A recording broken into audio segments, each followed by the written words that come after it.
ഇന്നത്തെ പത്രവാർത്തകളിൽ വിശേഷമായിട്ട് ഒന്നുമില്ല. അപ്പോൾ ഇന്നലെ ഒരു വമ്പൻ കൊയ്ത്ത് പ്രതീക്ഷിച്ചതാണ്. 24,000 പേരോളം രോഗികളാണെന്ന് സ്ഥിരീകരിക്കാനുള്ള സൗഭാഗ്യം നമ്മുടെ സംസ്ഥാന സർക്കാരിനുണ്ടായി. അപ്പോൾ അതിൻ്റെ സ്ഥിരീകരണത്തിൻ്റെ മൗലികത്വത്തെ പറ്റിയൊന്നും ചോദിക്കുന്നില്ല. എന്നാലും അതിൽ ഏറ്റവും രസകരമായിട്ട് വന്നിരിക്കുന്ന ആദ്യമായിട്ട് ഈ നടത്തുന്ന വാക്സിനേഷൻ്റെ ഫലസിദ്ധിയെപ്പറ്റി ഒരു ചോദ്യം കോടതി ഉന്നയിച്ചിരിക്കുന്നു. ഈ 87 ദിവസം എടുക്കുന്നത് മരുന്ന് കയ്യിലില്ലാഞ്ഞിട്ടാണോ, അതായത് between 1 dose and another dose മരുന്ന് കയ്യിലില്ലാത്തതുകൊണ്ടാണോ, അതോ അതിൻ്റെ ഫലസിദ്ധിയെക്കുറിച്ചുള്ള സംശയങ്ങൾ കൊണ്ടാണോ എന്നൊരു ചോദ്യം ചോദിച്ചിരിക്കുന്നത്. ഈ ഫലസിദ്ധിയെക്കുറിച്ചുള്ള ചോദ്യം ടെസ്റ്റുകളുടെ ഫലസിദ്ധിയെക്കുറിച്ച് വളരെ കൃത്യമായ ഒരു അന്വേഷണം വേണമെന്നൊരു കോടതി പറഞ്ഞിരുന്നുവെങ്കിൽ ഏതെല്ലാം ലാബുകളിലാണ് ഈ ടെസ്റ്റുകൾ നടത്തുന്നത്, അതിൻ്റെ ഫലസിദ്ധി, അതിൻ്റെ കൃത്യത എന്താണ് എന്നുള്ളതിനെപ്പറ്റി ഒരു അന്വേഷണം വേണമെന്ന് പറഞ്ഞിരുന്നത് കേരളത്തിലെ ഈ ഏർപ്പാടേ ഇല്ലാതായി തീരുമായിരുന്നു. ഇപ്പോൾ ഇവിടെ ചോദിച്ചിരിക്കും. പിന്നെ രണ്ടാമത് വന്നിരിക്കുന്ന വേറെ റിപ്പോർട്ട് എന്ന് പറഞ്ഞു കഴിഞ്ഞാൽ ഈ ബ്രേക്ക് ത്രൂ ഇൻഫെക്ഷൻസ് എന്ന് പറയുന്നത് 50% കേരളത്തിലാണ്. അതൊന്നും എനിക്ക് ശരിയാണെന്ന് തോന്നുന്നില്ല. കാരണം മറ്റു പല സംസ്ഥാനങ്ങളും ഇത് പറഞ്ഞില്ലേ, ഈ 2 വാക്സിൻ എടുത്തതിന് ശേഷവും ആളുകൾക്ക് ഈ കോവിഡായിട്ട് വന്നു കഴിഞ്ഞാൽ ഈ കോവിഡ് അത്ര വലിയ രോഗമില്ല എന്നുള്ളതുകൊണ്ട് അവരത് കാര്യമാക്കുന്നില്ല. ഇവിടെ 2 വാക്സിൻ എടുത്തതിന് ശേഷവും എന്തെങ്കിലും ജലദോഷപ്പനി വന്നു കഴിഞ്ഞാൽ ഉടനെ കോവിഡാണ് എന്ന് പറഞ്ഞ് നിലവിളിച്ചുകൊണ്ട് പോകുന്നൊരവസ്ഥയാണുള്ളത്. അതുകൊണ്ട് ഇപ്പോൾ നാഷണൽ ലെവലിൽ വന്നപ്പോഴത്തേക്ക് ഈ 2 ഡോസ് എടുത്തതിന് ശേഷവും കോവിഡ് വരുന്നതിൽ 50% പേര് കേരളത്തിലുള്ളതാണ്. അതിനെപ്പറ്റി ഗവേഷണം നടത്തുന്നുണ്ട്. 3 പ്രഗ്നൻ്റ് ആയിട്ടുള്ള ഈ ഡെത്ത് കേസസ് ഉണ്ടായിട്ടുണ്ട്. ആ ഡെത്ത് കേസസിൽ ഈ കോവിഡിനോ അല്ലെങ്കിൽ കോവിഡിൻ്റെ ശത്രുവായ ഈ വാക്സിനോ എന്തുമാത്രം റോളുണ്ട് എന്നുള്ളതിനെ പറ്റി അന്വേഷിക്കാൻ പോകുന്നു എന്നൊക്കെയാണ് പറയുന്നത്. ഒരു കാര്യം എന്ന് പറയുന്നത്, ഒന്നിപ്പോൾ ഇവിടുത്തെ ഈ പത്മനാഭ ഷേണായും പിന്നെ കുറേ അധികം വിദഗ്ധന്മാരൊക്കെ ഇന്നലെ കേട്ട വളരെ തമാശ തോന്നുന്നു. എങ്ങനെയാണ് ഇതിനെ നമ്മൾ പ്രതിരോധിക്കാമെന്ന് ചോദിച്ചപ്പോഴത്തേക്ക് ഒരു ഡോക്ടർ അജിത് ഭാസ്കർ അദ്ദേഹം പറയുന്നു, ഒരു വീട്ടിൽ, എനിക്ക് പരിചയമുള്ള വീട്ടിൽ ആകെ 5 അംഗങ്ങളാണ് ഉണ്ടായിരുന്നത്. അത് 2 പേര് വൃദ്ധന്മാരും ഒരു വൃദ്ധനുമായിരുന്നു. അവർക്ക് 2 മക്കളുണ്ടായിരുന്നു. മക്കൾക്ക് പേരക്കുട്ടികളുണ്ടായിരുന്നു. അവരങ്ങനെ സുഖസമൃദ്ധമായിട്ട് ജീവിതം കഴിച്ചു പോകെ അവർ 2 വൃദ്ധന്മാർ വൃദ്ധജനങ്ങൾ വീട്ടിൽ വെറുതെ ഇരിക്കുകയായിരുന്നു. അവർ കൊണ്ടുപോയി കോവിഡ് എടുത്തുകൊണ്ട് വന്നു. കോവിഡിൻ്റെ വാക്സിനേഷൻ എടുത്തുകൊണ്ട് വന്നിട്ട് ഈ അവിടുത്തെ ആൾ പുറത്ത് പോകുമായിരുന്നു. പുറത്ത് പോയിട്ട് വന്നിരുന്ന ആൾ ഒരു ദിവസം വന്നപ്പോൾ കോവിഡിനെ കൂടെ വിളിച്ചുകൊണ്ട് വന്നു. അപ്പോൾ ഭാര്യ തർക്കമൊന്നും പറഞ്ഞില്ല. അതുകൊണ്ട് കോവിഡ് അവിടെ വന്ന അവസാനം വീട്ടിലുള്ള എല്ലാവർക്കും കോവിഡായി. അതായത് ഈ 2 വാക്സിനേഷൻ കഴിഞ്ഞ വൃദ്ധജനങ്ങൾക്ക് കൂടി കോവിഡായി. അതുകൊണ്ട് കോവിഡിൻ്റെ സ്വഭാവം ഇങ്ങനെയൊക്കെ ആയിരിക്കും. ഇത്തരം കഥകളൊക്കെ പറയാനായിട്ട് പറ്റിയത് നമ്മൾ ഈ ചെറിയ ക്ലാസ്സുകളിലൊക്കെ ചെല്ലുമ്പോഴത്തേക്ക് കോവിഡ് എന്ന് പറഞ്ഞ ചേട്ടനെ പറ്റി കേട്ടിട്ടുണ്ടോ, ഇതാണ് അതിൻ്റെ കഥയെന്നൊക്കെ പറഞ്ഞ് കേൾപ്പിക്കാം. പക്ഷേ ഇത് IMAയുടെ ഒരു ഉത്തരവാദിത്തപ്പെട്ടൊരു ഡോക്ടർ ഇരുന്നുകൊണ്ട് TV ഇരുന്നുകൊണ്ട് പറയുന്ന കഥകളാണ്. കാര്യം വെച്ച് കഴിഞ്ഞാൽ നിങ്ങൾ ഈ പറഞ്ഞില്ലേ, ഈ വാക്സിനേഷൻ കൊടുക്കുമ്പോൾ വാക്സിനേഷൻ്റെ ഫലസിദ്ധി ഒരു പ്രശ്നമാണ്. ഫലസിദ്ധിയെക്കുറിച്ച് നാടാകെ സംശയങ്ങളുണ്ട്. പഴയ പോലെ ആളുകൾക്ക് അതിൽ വലിയ വാശിയൊന്നുമില്ല. നിങ്ങൾ കമ്പൽ ചെയ്ത ആളുടെ പുറത്ത് കുത്തിവയ്പ്പിക്കുകയും ഇങ്ങനെ ഒരു പാസ്പോർട്ട് ഉണ്ടെങ്കിലേ സഞ്ചരിക്കാൻ പറ്റൂ എന്നുള്ള നിബന്ധനകളൊക്കെ കൊണ്ടുവരുമ്പോഴാണ് ആൾക്ക് പ്രയാസം ഉണ്ടാകുന്നത്. അവർ പേടിച്ചാണ് അവർക്ക് ഈ ഓരോ അസുഖങ്ങൾ വരുന്നത്. നിങ്ങൾ ഈ ഇത്രയും കാലമായിട്ട് അവർ പേടിപ്പിച്ചുകൊണ്ടിരിക്കുകയാണ്. ഇനി ഈ വാക്സിനേഷൻ കുത്തിവെച്ചിട്ട് അതിൻ്റെ 50% പേർക്ക് വീണ്ടും അപകടം വരുമെന്ന് പത്രത്തിൽ എഴുതി വിട്ട് കഴിഞ്ഞാൽ ആളുകൾക്ക് ഭയങ്കരമായിട്ടുള്ള ഉത്കണ്ഠ ഉണ്ടാകും. ഒന്നുകിൽ നിങ്ങൾ ഇതിനെപ്പറ്റി വസ്തുനിഷ്ഠമായ റിപ്പോർട്ടുകൾ സമാഹരിക്കാൻ നിങ്ങൾക്ക് കഴിയണം. കോടതി പോലും ഇതിൻ്റെ ഫലസിദ്ധിയെ ചോദ്യം ചെയ്യുന്ന ഒരവസ്ഥയിലെത്തിയിരിക്കും. നിങ്ങളത് മനസ്സിലാക്കണം. അപ്പോൾ അതെങ്ങനെയാണ് ജനങ്ങളെ ബാധിക്കുക? ഈ വാക്സിനേഷൻ എടുക്കുന്നവർ എന്ത് ധൈര്യത്തിൻ്റെ മേലാണ് ഇത് എടുക്കുക എന്നുള്ളതാണ് പ്രശ്നം എന്ന് പറയുന്നത്. വാക്സിനേഷൻ ഒരു സെക്യൂരിറ്റി എന്നുള്ള രീതിയിലാണ് ആദ്യഘട്ടത്തിൽ ഒരു മരണപ്പാച്ചിൽ അതിൻ്റെ പുറകെ ഉണ്ടായത്. ഇപ്പോൾ പലരും അതിന് അൺവില്ലിങ് ആണ് എന്നാണ് ഇന്നലത്തെ വിദഗ്ധന്മാർ പറയുന്നത്. അൺവില്ലിങ് ആണെന്നെങ്കിൽ അവർ അൺവില്ലിങ് ആയിരിക്കട്ടെ, ദേ ക്യാൻ റെസിസ്റ്റ്. ഇപ്പോൾ രണ്ടാമത്തെ ഒരു തീയതി വന്നല്ലോ ഇതിൻ്റെ സീറോളജിക്കൽ സർവേ. ആ സർവേ കൊണ്ട് ഇമ്മ്യൂണിറ്റി കിട്ടുമെന്ന് പറയുന്നു.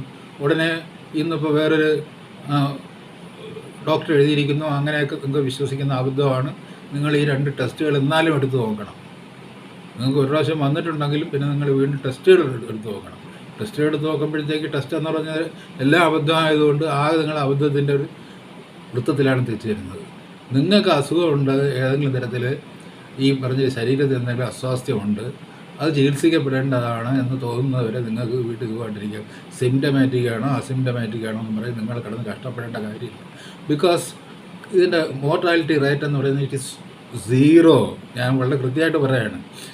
ICMRൻ്റെ ഗൈഡ് ലൈൻ പറയുന്ന പോലെ സസ്പെക്റ്റഡ് അല്ലെങ്കിൽ CDCയുടെ അവരുടെ ഇതനുസരിച്ച് സസ്പെക്റ്റഡ് ആൻഡ് പ്രോബബിൾ എന്ന് പറയുന്ന ആ വിഭാഗത്തെ ഒഴിച്ച് നിർത്തിയിട്ട് ഈ 97.5 റിക്കവറി റേറ്റുള്ള ഈ രോഗത്തിൽ മരിക്കുന്നവരെ കണക്കെടുത്ത് കഴിഞ്ഞാൽ ഒരുപക്ഷെ 0 ആയിരിക്കും ഇതിൻ്റെ ഡെത്ത് റേറ്റ്. അതാണ് അതിൻ്റെ യഥാർത്ഥമായ സംഭവം. അതിനെ പ്രതി ഈ ഇത്രയും വലിയ കോലാഹലങ്ങൾ നമ്മുടെ കാര്യമില്ല. അപ്പോൾ അത് അതിനെക്കുറിച്ച് ഞാൻ വേറൊന്നും പറയുന്നില്ല. എന്നാലും ഹിന്ദുവിൽ വരുന്ന ഒരു ഒഫീഷ്യൽ റിപ്പോർട്ടുണ്ട്, അത് നമുക്ക് നോക്കാതിരിക്കാൻ പറ്റില്ല. അപ്പോൾ ഭയങ്കരമായൊരു സർജ് ഇങ്ങനെ തള്ളിക്കയറി വരികയാണ്. അപ്പോൾ ഇന്നലെ ഒരു ഡോക്ടർ പറയുന്നതായിട്ട് ഇങ്ങനെയൊക്കെ സർജ് വരികയാണെങ്കിൽ നമുക്ക് സെപ്റ്റംബർ അവസാനം ആകുമ്പോഴത്തേക്ക് അവനെ പൂർണ്ണമായിട്ട് പിടിച്ചു കെട്ടാൻ പറ്റുമെന്ന് പറയുന്നു. മറ്റൊരു ഡോക്ടർ പറയുന്നു ഒക്ടോബർ ആകുമ്പോഴത്തേക്ക് 3ാം തരംഗം വരുമെന്ന് പറയുന്നു. അപ്പോൾ ഈ സെപ്റ്റംബർ അവസാനം നമ്മളിതിനെ പിടിച്ച് കെട്ടിയിട്ട് നിൽക്കുമ്പോഴാണ് 3ാം തരംഗം വരുന്നത്. അതിൻ്റെ കയറ് വിടുന്നതിന് മുമ്പ് 3ാം തരംഗം അലറിപ്പാഞ്ഞ് വരികയാണ്. ഇങ്ങനെയൊക്കെയുള്ള കഥകളൊക്കെ അവിടെ നിൽക്കട്ടെ, വരട്ടെ, വരുമ്പോൾ നമുക്ക് നേരിടാമെന്ന് പറയാം. അതുകൊണ്ട് ഇങ്ങനെ കുറേ അധികം അഭ്യൂഹങ്ങൾ നമ്മുടെ ഈ ഡോക്ടർമാർ തന്നെ ഒരു 3 ഡോക്ടർമാർ ഒന്നിച്ച് ചർച്ചയ്ക്ക് ഇരിക്കുകയാണെങ്കിൽ പറയുന്നത് 3 കഥകളാണ്. അവരെല്ലാവരും ഇത് ഒരു മാരകമായ രോഗമാണെന്നും നിങ്ങളാരും ശ്വാസോച്ഛ്വാസം നടത്തരുതെന്നും മുറുക്കി പുറത്തിറങ്ങരുതെന്നും കഴിയുമെങ്കിലും മരണതുല്യരായി ജീവിക്കണം എന്നുള്ള കാര്യത്തിൽ മാത്രമാണ് അവർക്ക് ഏകാണ്ടമായ അഭിപ്രായമുള്ളത്. ഇതെങ്ങനെ വരുമ്പോൾ ഇതിൻ്റെയൊക്കെ ഇഫക്റ്റ് എന്താണെന്നൊക്കെ പറയുമ്പോഴത്തേക്ക് അവർക്ക് സമയാസമയങ്ങളിൽ തോന്നിയ പോലെയുള്ള അഭിപ്രായങ്ങൾ പറയുക എന്നുള്ളത് കവിഞ്ഞ് ശാസ്ത്രീയമായ യാതൊരു വീക്ഷണവും ഒരു ഡോക്ടറും ആരുടെയെങ്കിലും മുമ്പിൽ വെച്ചതായിട്ട് അറിവില്ല. പിന്നെ ഈ വരുന്ന പത്ര റിപ്പോർട്ടുകളിൽ ഇത് തന്നെ. ഇപ്പോൾ ഇന്നലെ ഒരു വലിയ തള്ളിക്കയറ്റം ഉണ്ടായി. ഇപ്പോൾ എനിക്ക് തോന്നുന്നു ഇന്നലത്തെ റേറ്റ് അനുസരിച്ച് ഇന്ത്യയിലാകെ മരിച്ചിട്ടുള്ളത് 25,000 പേരാണ്. കേരളത്തിൽ 24,000 മരിച്ചിട്ടുള്ളതല്ല, രോഗസ്ഥരായിട്ടുള്ളത് 25,000 പേരാണ്. ഇവിടെ ഏതാണ്ട് 24,000 പേരായിട്ടായിട്ടുണ്ടെന്ന് തോന്നുന്നു. അങ്ങനെയാണെങ്കിൽ നമുക്കിപ്പോൾ ഈ ദേശീയ തലത്തിലുള്ളതിനേക്കാൾ എക്സീഡ് ചെയ്ത് പോകും. അതൊരു റെക്കോർഡായിരിക്കും. ഇതൊക്കെ വലിയ വലിയ തമാശകളാണെന്ന് കാര്യമൊന്നുമില്ല. മറ്റുള്ള സംസ്ഥാനങ്ങളൊക്കെ ഇതിൻ്റെ ഫ്യൂട്ടിലിറ്റി, ഈ ടെസ്റ്റിൻ്റെ ഫ്യൂട്ടിലിറ്റി മനസ്സിലാക്കിയിട്ട് അത് വളരെ നിർബാധം എല്ലായിടത്തും നടത്തിയിട്ടും അതൊക്കെ നെഗറ്റീവായിട്ടാണെന്ന് എഴുതി അവരുടെ ആളുകളെ സംരക്ഷിക്കും. അല്ലെങ്കിൽ അടികൊള്ളും എന്നുള്ള അവസ്ഥയുണ്ട്. കേരളത്തിലേ ഉള്ളു ഇത്രയും മര്യാദയുള്ളൊരു ഒരു ഒരു ഒരു ജനം എന്ന് പറയുന്നത് മലയാളത്തിൽ മാത്രമല്ല, അത് ആവശ്യത്തിന് വേണ്ടി പ്രക്ഷോഭം ഉണ്ടാക്കുന്നത് മടിയുള്ള ഒരു ആവശ്യമില്ലാത്തതിനാണെങ്കിൽ നിങ്ങൾ പ്രക്ഷോഭം ഉണ്ടാക്കും, ആവശ്യമില്ലാത്തതിന് ആവശ്യമുള്ളതിന് പ്രക്ഷോഭം ഉണ്ടാക്കാത്തത്. ഞാൻ പറഞ്ഞില്ലേ, ഇപ്പോൾ നമ്മൾ ഇതിൽ നോക്കുമ്പോഴത്തേക്ക് നെറ്റിൽ നോക്കുമ്പോഴത്തേക്ക് ലോകമാസകലം ഈ 2020 നവംബർ മുതൽ ആളുകൾ പ്ലക്കാർഡും പിടിച്ചുകൊണ്ട് ഈ മാസ്കിനെതിരെയും ലോക്ക്ഡൗണിനെതിരെയും തെരുവിലിറങ്ങി കൂട്ടമായി പ്രതിഷേധിക്കുന്നതിൻ്റെ ചിത്രങ്ങളാണ് കാണുന്നത്. ആ പ്രതിഷേധത്തിൻ്റെ ഭാഗമായിട്ടാണ് ഈ കച്ചവടക്കാരായിട്ടുള്ള ഗവൺമെൻറ്റുകളൊക്കെ ഇതൊക്കെ കുറേയൊക്കെ മടക്കി വെച്ചിട്ട് ഇനി നിങ്ങൾ അങ്ങനെയൊക്കെ ചെയ്തു എന്നൊക്കെ പറഞ്ഞു. അല്ലാതെ അങ്ങനെ മനോപരിവർത്തനം ഉണ്ടായിട്ടൊന്നുമല്ല. അപ്പോൾ അത്തരത്തിലുള്ളൊരു പ്രക്ഷോഭമൊന്നും ഇവിടെ ഉണ്ടാകില്ല. അത് കേരളത്തിൽ ഇനി അത് പറഞ്ഞിട്ട് കാര്യമില്ല. എന്നാലും ഒരു കാര്യം കൂടെ ഞാൻ സൂചിപ്പിച്ചിട്ട് ഇതിൻ്റെ കഥയിൽ നിന്ന് പിൻവാങ്ങാം. അതായത് ഇപ്പോൾ അതായത് ഇതിങ്ങനെ കുതിച്ച് പൊങ്ങാണ്. ഇന്നലെ നോക്കിയപ്പോഴത്തേക്ക് 18.1 പോസിറ്റിവിറ്റി റേറ്റ്, 18%. ചിരി വരും. കാര്യം വെച്ച് കഴിഞ്ഞാൽ ഇതിൽ ആദ്യം നിങ്ങൾ ഈ പോസിറ്റിവിറ്റി റേറ്റ് പറയുമ്പോഴത്തേക്ക് നിങ്ങൾ ഏത് സമൂഹത്തിലാണ്? നിങ്ങൾ പറഞ്ഞില്ലേ, ഇപ്പോൾ 80 വയസ്സിന് അല്ലെങ്കിൽ 70 വയസ്സിന് ശേഷം വിവിധ രോഗങ്ങൾ കൊണ്ട് പീഡിതരായ ഒരു 100 പേരെ നിങ്ങൾ പരിശോധിച്ചിട്ട് നിങ്ങൾ ടെസ്റ്റ് പോസിറ്റിവിറ്റി റേറ്റ് എടുത്താൽ അതിൽ മിക്കവാറും പേർക്ക് ഈ വൈറസ് അല്ലെങ്കിൽ വേറെ ഏതെങ്കിലും വൈറസ് ഇൻഫെക്ഷൻ ഉണ്ടാകും. ഒരു 80% നിങ്ങൾക്ക് കിട്ടും ടെസ്റ്റ് പോസിറ്റിവിറ്റി റേറ്റ്.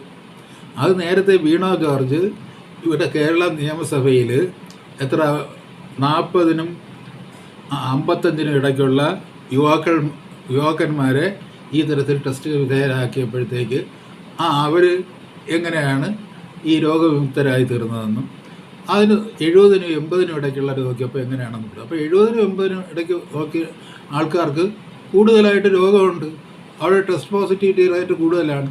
ഇവിടെ ഈ ചെറുപ്പക്കാരുടെ ഇടയിൽ അത് കുറവാണ്. അപ്പോൾ ഈ 2 സെക്ഷനും ഉണ്ട്. നിങ്ങളിതിൽ ഏത് സെക്ഷനെയാണ് സമീപിക്കുന്നത് എന്നതനുസരിച്ചിരിക്കും. വൾണറബിൾ എന്ന് പറയുന്ന ഒരു പ്രത്യേക വിഭാഗത്തിലേക്ക് നിങ്ങൾ കടന്നു ചെന്ന് അവിടെ കൂടുതലായിട്ട് ഈ ടെസ്റ്റ് നടത്തിയ ടെസ്റ്റ് പോസിറ്റിവിറ്റി ഉയർന്നു വരും. ഇപ്പോൾ ഇത് 18.1 പറഞ്ഞ് പെട്ടെന്ന് കൂടിയത് മഹാബലി അങ്ങോട്ട് ഇവിടെ വന്നിട്ട് പോയി, അങ്ങനെ ആരെയും ഇവിടെ നിർത്തിയിട്ട് കൊണ്ടാണ് ഇത് സംഭവിച്ചത്. അങ്ങനെ ആളെല്ലാം ഇവിടെ ഭയങ്കര ഓണക്കളികളായിരുന്നു. ഇവിടെ ഈ പ്രാവശ്യം ഒരു ഓണക്കളിയൊന്നും ഞാൻ ഈ ടി വിയിലൊക്കെ ഈ സീരിയൽ താരങ്ങളൊക്കെ കളിക്കുന്നത് കണ്ടിട്ടുണ്ട്. വേറെ ഞാൻ ആ ദിവസങ്ങളിലൊക്കെ പുറത്തൊക്കെ ഇറങ്ങി കിടക്കി എനിക്ക് അറിയാവുന്ന വീടുകളൊക്കെ നോക്കുകയും ചെയ്തിട്ട് അവിടെയൊന്നും ആരും ഒരു ഓണക്കളിയും കണ്ടില്ല, ഒരു അത്തപ്പൂ ഇടലും കണ്ടില്ല, ഒന്നും കണ്ടില്ല. ഇവിടെ ഒരൊറ്റ വീട്ടിൽ പോലും നമ്മൾ അങ്ങോട്ട് മുഴുവൻ നടന്നു കഴിഞ്ഞാൽ ഒരു ഒറ്റ വീട്ടിൽ പോലും കൊച്ചുങ്ങളൊരു അത്തപ്പൂ പോലും ഒരു അത്തപ്പൂവിൻ്റെ ഒരു പൂവിൻ്റെ ഒരു ദളം പോലും പിറക്കി വെച്ചിട്ടില്ല. പിന്നെ എന്തിനാണിത് പറയുന്നത്? ആകെ ഉണ്ടായിരുന്നത് കടയിലൊരു തിരക്കുണ്ട്. ആ തിരക്ക് തീർച്ചയായിട്ടും ഓണം ഇപ്പോൾ എത്ര നമ്മൾ മരണശൈലിയിലാണെങ്കിലും നമ്മളത് ചെയ്യും, അതേ ഉണ്ടായിട്ടുള്ളൂ. അതിൻ്റെ പേരിൽ ഇതങ്ങനെ കുതിച്ച് പൊങ്ങിക്കൊണ്ടിരിക്കുകയാണെന്നുള്ളതാണ്. പക്ഷെ അതിൽ പറയുന്ന ഒരു കാര്യം കൂടെ പറയാനുണ്ട്. However, ICU occupancy and hospitalizations have not seen a major fluctuation. അപ്പോൾ ഓണത്തിന് ശേഷം ഈ ഒരു കുതിച്ച് കയറ്റം ഉണ്ടായിട്ടും ഒരു മേജർ ഫ്ലക്ച്വേഷൻ ഈ ICU ഓക്കുപ്പൻസി, ICU ആ ബെഡിൽ നിറയ്ക്കാൻ ആളിനെ കിട്ടുന്നില്ല. ഇപ്പോഴും ഒരു ദാരിദ്ര്യമുണ്ട്. അപ്പോൾ 2057 ICU പേഷ്യൻസ്, അത് 2078 ഓൺ ട്യൂസ്ഡേ ICUയിൽ വന്നിട്ടുള്ള 2078 പേരാണ്. പിന്നെ ഇതിലാണെങ്കിൽ ഒരു വലിയ ഇടിവ് സംഭവിച്ചിട്ടുണ്ട്. വെന്റിലേറ്ററിൻ്റെ കാര്യത്തിലാണെങ്കിൽ ഇടിവ് സംഭവിച്ചിട്ടുണ്ട്. അപ്പോൾ അത് താഴോട്ട് പോവുകയാണ്. അവരുടെ അസസ്മെൻ്റ് എന്ന് പറയുന്നത് ഒരു covid does not show a severe COVID-19 does not show a significant increase. ഇന്നലെ വരെയുള്ള അവസ്ഥ അതാണ്, ഒരു സിഗ്നിഫിക്കൻ്റ് ഇൻക്രീസ് ഉണ്ടായിട്ടില്ല. അപ്പോൾ കോവിഡ് അല്ല, വേറെ ഏതോ ഒരു രോഗം തലയ്ക്ക് ബാധിച്ച ആരുമൊക്കെയാണ് നമ്മൾ നിയന്ത്രിക്കുന്നത് എന്നുകൊണ്ടാണ് ഇത് സംഭവിക്കുന്നത്. ഇനി വേറെ ഒരു കാര്യം കൂടെ ഞാൻ നിങ്ങൾ വായിച്ച് കേൾപ്പിക്കാം. വേറെ ഒന്നും കൊണ്ടല്ല, അതിൻ്റെ പ്രസക്തി അത് എത്രമാത്രം ശരിയാണ് തെറ്റാണെന്നുള്ളതല്ല. അതായത് മാതൃഭൂമിക്ക് ഭയങ്കര സങ്കടം. എന്താണ്? തമിഴ്നാട്ടിൽ നിന്നുള്ള കത്ത് KK സുരേഷ് കുമാറിൻ്റെ ഒറ്റക്കെട്ടായ പ്രവർത്തനം വിജയമായി. ഇവിടെ ആരും ഒറ്റക്കെട്ടല്ലായിരുന്നു. ഇവിടത്തെക്കാളും ഒറ്റക്കെട്ടായിട്ടുള്ള പ്രവർത്തനം വേറെ എവിടെ ഉണ്ടായിരുന്നു?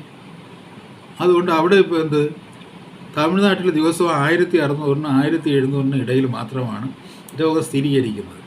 ശരാശരി 67% പേർ കോവിഡ് പ്രതിരോധ ശേഷി കൈവരിച്ചെന്നാണ് ആരോഗ്യവകുപ്പിൻ്റെ പുതിയ വെളിപ്പെടുത്തൽ. അവിടെ ഇപ്പോൾ സ്കൂളും മറ്റുമൊക്കെ തുറന്ന് ഇതിൻ്റെ നിയമസഭാ തിരഞ്ഞെടുപ്പൊക്കെ ഉണ്ടായിരുന്നിട്ടും ചിട്ടയായിട്ടുള്ള പ്രവർത്തനം ഉണ്ടായി.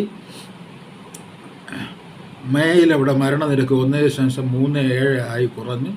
നിലവിൽ സംസ്ഥാനത്ത് 1600-നും 1700-നും ഇടയിൽ മാത്രമാണ് രോഗം സ്ഥിരീകരിക്കുന്നത്. ആകെ 19,000 രോഗബാധിതർ മാത്രമേ അവിടെ ചികിത്സയിലുള്ളൂ. ഇവിടെ എത്ര ലക്ഷമാണ് ചികിത്സയുള്ളത്? നമ്മളത് ആലോചിച്ച് നോക്കും. അപ്പോൾ അവിടെ അങ്ങനെയൊക്കെ മാറി അത് വിജയമായി അവരേതാണ്ട് അതിന് മറികടന്നു.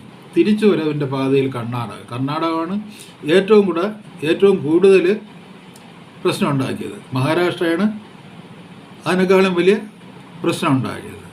ഈ തിരിച്ചുവരവെന്ന് വെച്ചാൽ മൂന്നാം തരംഗം എത്തിയേക്കുമെന്ന ആശങ്ക നിലനിൽക്കുന്നുണ്ടെങ്കിലും കടുത്ത ലോക്ക്ഡൗൺ നിയന്ത്രണങ്ങളിൽ പലതും എടുത്തു കളഞ്ഞു. നിയന്ത്രണങ്ങളോടെ ആണെങ്കിലും സ്കൂളുകളും കോളേജുകളും തുറന്നു. വാണിജ്യ കേന്ദ്രങ്ങളിൽ പഴയ തിരക്ക് അനുഭവപ്പെട്ടു തുടങ്ങി.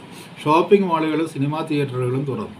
ബസ്സുകളും ട്രെയിനുകളും ഉൾപ്പെടെ വാഹന ഗതാഗതവും മടങ്ങി വന്നു. രാത്രി 9 മണിക്ക് ശേഷമുള്ള കർഫ്യൂവും അതിർത്തി ജില്ലകളിലെ വാരാന്ത്യ കർഫ്യൂ മാത്രമാണ് ഇപ്പോൾ കാര്യമായിട്ടുള്ളത്. ആകെ പേടി കേരളത്തെ മാത്രമാണ്, കർണാടകത്തിൽ. ഇതാണ് മറ്റുള്ള സംസ്ഥാനങ്ങളിൽ എണ്ണ. അപ്പോൾ നമ്മൾ ആണ് ഏറ്റവും വലിയ ഒറ്റക്കെട്ട്. കമ്മ്യൂണിറ്റി കിച്ചൺ വരുന്നു. ഇവിടെ ഈ പറഞ്ഞ ജനകീയാസൂത്രണം അതിൻ്റെ മുഴുവൻ ശക്തിയും സമാഹരിച്ചുകൊണ്ട് അങ്ങനെ ജീവിതത്തിൻ്റെ അടിത്തറയിലേക്ക് ഇറങ്ങി വരുന്നു എന്നൊക്കെ ചുമ്മാ വീമ്പിളക്കുകയാണ്. കാര്യം വെച്ച് കഴിഞ്ഞാൽ രോഗത്തിന് അതിന് അർഹിക്കുന്ന തരത്തിലുള്ള പരിഗണനയും അതിനർഹിക്കുന്ന ഗൗരവവും അതിനർഹിക്കുന്ന ചികിത്സയും എല്ലാം ഈ സംസ്ഥാനങ്ങളെ കൊടുത്തതെന്ന് എനിക്ക് അഭിപ്രായമില്ല. അവരുമൊക്കെ ഈ തരത്തിൽ ഈ മുകളിൽ നിന്ന് വന്നിരുന്ന കൽപ്പനകളെയൊക്കെ ഒരു പരിധിവരെ അനുസരിച്ചതിന് ശേഷം ഇങ്ങനെ മുന്നോട്ട് പോയ ആളുകൾ സെക്രട്ടേറിയറ്റ് കടന്നു വന്ന് കൈകാര്യം ചെയ്യുമെന്ന് വന്നു കഴിഞ്ഞപ്പോഴത്തേക്ക് അവർ മര്യാദയ്ക്ക് കുറച്ച് സ്വസ്ഥമായിട്ട് കാര്യങ്ങൾ ചെയ്തിട്ടുണ്ട്. ഇവിടെ പിന്നെ ഒരിക്കലും അങ്ങനെയൊന്നും സംഭവിക്കില്ല. ഇവിടെ ഒരു നരേന്ദ്ര റാണ എന്ന് പറയുന്ന ഒരു ഇന്ത്യൻ പ്രധാനമന്ത്രിയുടെ ഏറ്റവും അടുത്തിരിക്കുന്ന അയാളെ അവിടുത്തെ ശിവസേന മുഖ്യമന്ത്രിക്ക് അടി കൊടുക്കുമെന്ന് പറഞ്ഞതിന് പിടിച്ച് ജയിലിലൊക്കെ ആക്കി. അങ്ങനെയൊക്കെയാണ് ഓരോ സംസ്ഥാനങ്ങളിലൊക്കെ നടക്കുന്നത്. ഇവിടെ ഒന്നും അങ്ങനെയൊന്നും നടക്കില്ല. ആരും അടിക്കുകയും പിടിക്കുകയും ഒന്നുമില്ല.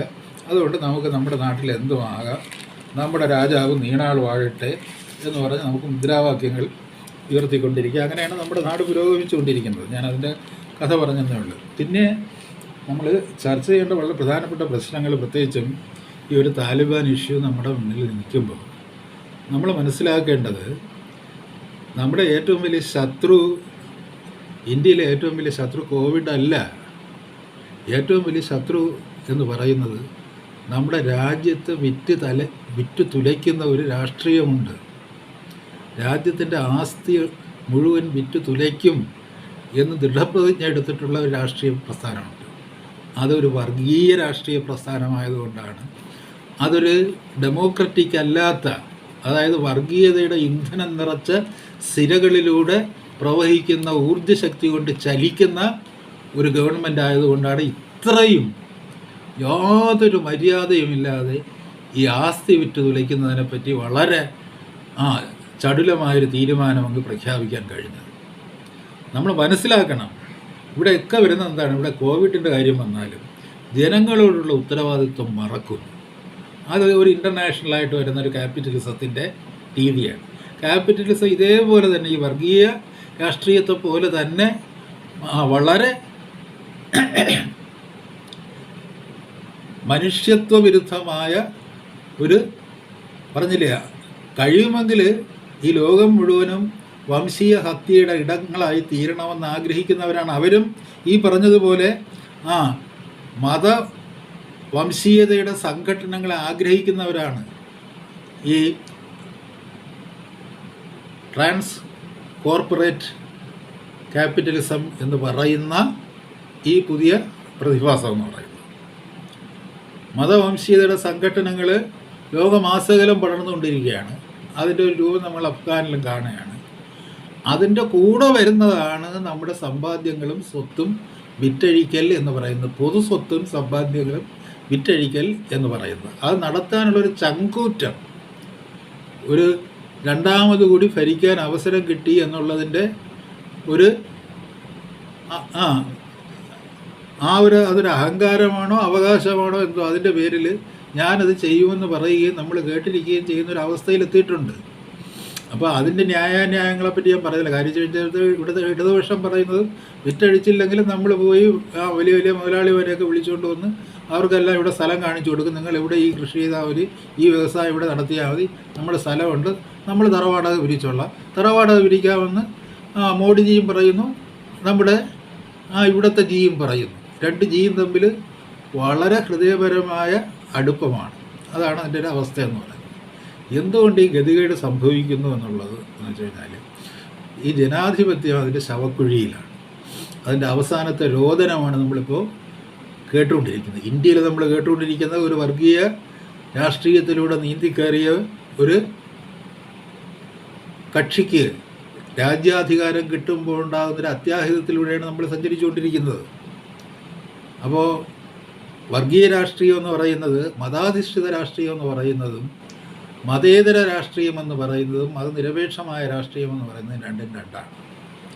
മതനിരപേക്ഷ രാഷ്ട്രീയത്തിൻ്റെ ഭാഗത്താണ് ക്യാപിറ്റലിസം നിലകൊള്ളുന്നത് എങ്കിൽ പോലും അതിന് പ്രകടമായ ചില മതവിരുദ്ധതയുടേതായിട്ടുള്ള അലങ്കാരഭൂഷകളുണ്ടെങ്കിൽ പോലും അത് ആത്യന്തികമായിട്ട് അതിൻ്റെ ഒരു സ്ട്രൈക്കിംഗ് പവറായിട്ട് ഉപയോഗിക്കുന്നത് ഇപ്പോൾ ഈ പറഞ്ഞതുപോലെ ന്യൂട്രോൺ ബോംബിനെയൊന്നുമല്ല, മതത്തിനെയാണ് ഉപയോഗിക്കുന്നത്.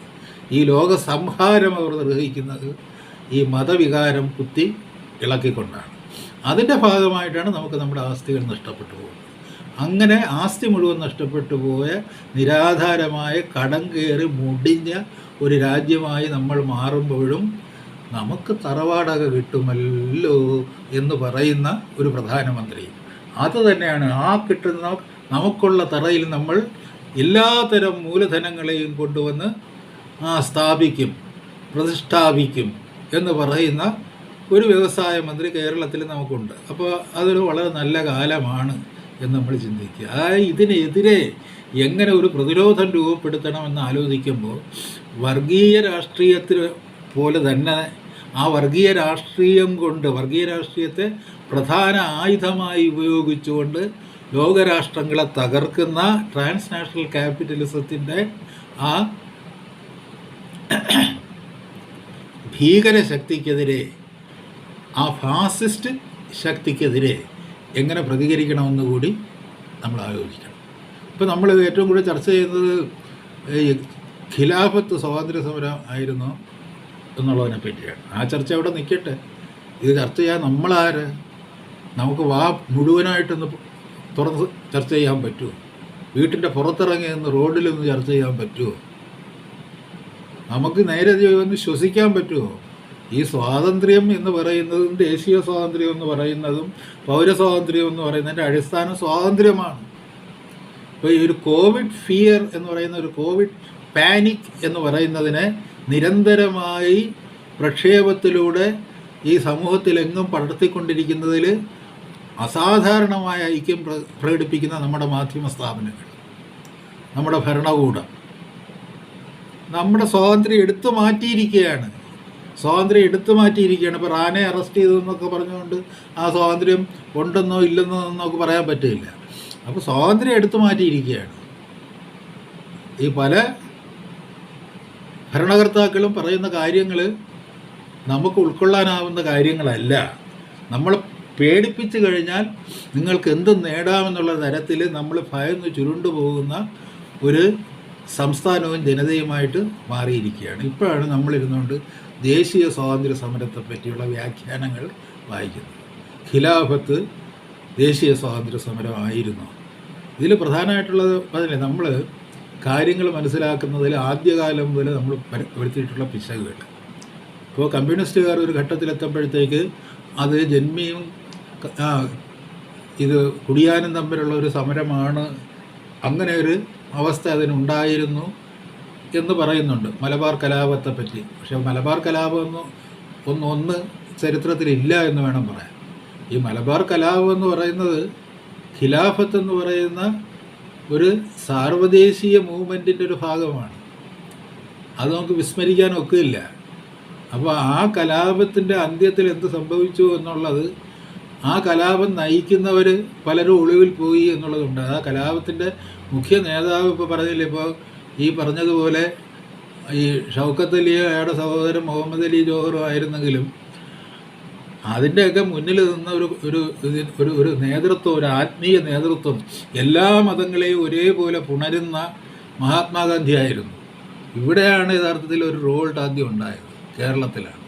ആ റിവോൾട്ട് ഉണ്ടായപ്പോഴത്തേക്ക് മഹാത്മാഗാന്ധിയെ കാണാനില്ല. പണ്ട് പ്രേംനസീറിനെ കാണാനില്ല എന്ന് പറഞ്ഞതുപോലെ മഹാത്മാഗാന്ധിയെ കാണാനില്ല എന്ന അവസ്ഥ. അതായത് ഇവിടെ ഈ യുദ്ധം മുറുകി വന്നപ്പോഴത്തേക്ക് ഈ യുദ്ധത്തിന് നേതൃത്വം കൊടുത്ത് ഖിലാഫത്തിൻ്റെ മുന്നിൽ ഞാനുണ്ട് എന്ന് പറഞ്ഞ മഹാത്മാഗാന്ധി എവിടെയോ മറഞ്ഞിരിക്കുകയായിരുന്നു. അപ്പോൾ ഇവിടെ ഇങ്ങനെ ഈ പലരും കൊല്ലുന്നുണ്ട്. അത് ഈ മതവംശീയതയുടെ പേരിലുള്ള ഹത്യകളായി തീരുന്നുണ്ട്, ബലാത്സംഗങ്ങൾ നടക്കുന്നുണ്ട്, കൊലകൾ നടക്കുന്നുണ്ട്. അങ്ങ് ഇടപെടണമെന്ന് പറഞ്ഞപ്പോഴത്തേക്ക് അദ്ദേഹം പറഞ്ഞു, ഞാൻ അങ്ങനെ ചെയ്യുമോ, നമ്മുടെ മുസ്ലിം സഹോദരങ്ങൾ അങ്ങനെ ചെയ്യുമോ എന്ന് അദ്ദേഹം സംശയം പ്രകടിപ്പിച്ചിട്ട് ധ്യാന നിമഗ്നനായി തീരുകയും ചെയ്തു എന്നാണ് ചരിത്രത്തിൽ കാണുന്നത്. ഇതാണ് ഇതിൻ്റെ അവസ്ഥ എന്ന് പറയുന്നത്. അപ്പോൾ ഇതിൽ നമ്മൾ ആദ്യം ആലോചിക്കാനുള്ളത്, ഈ സമരത്തിനൊരു സാർവദേശീയ പരിസരമുണ്ട്.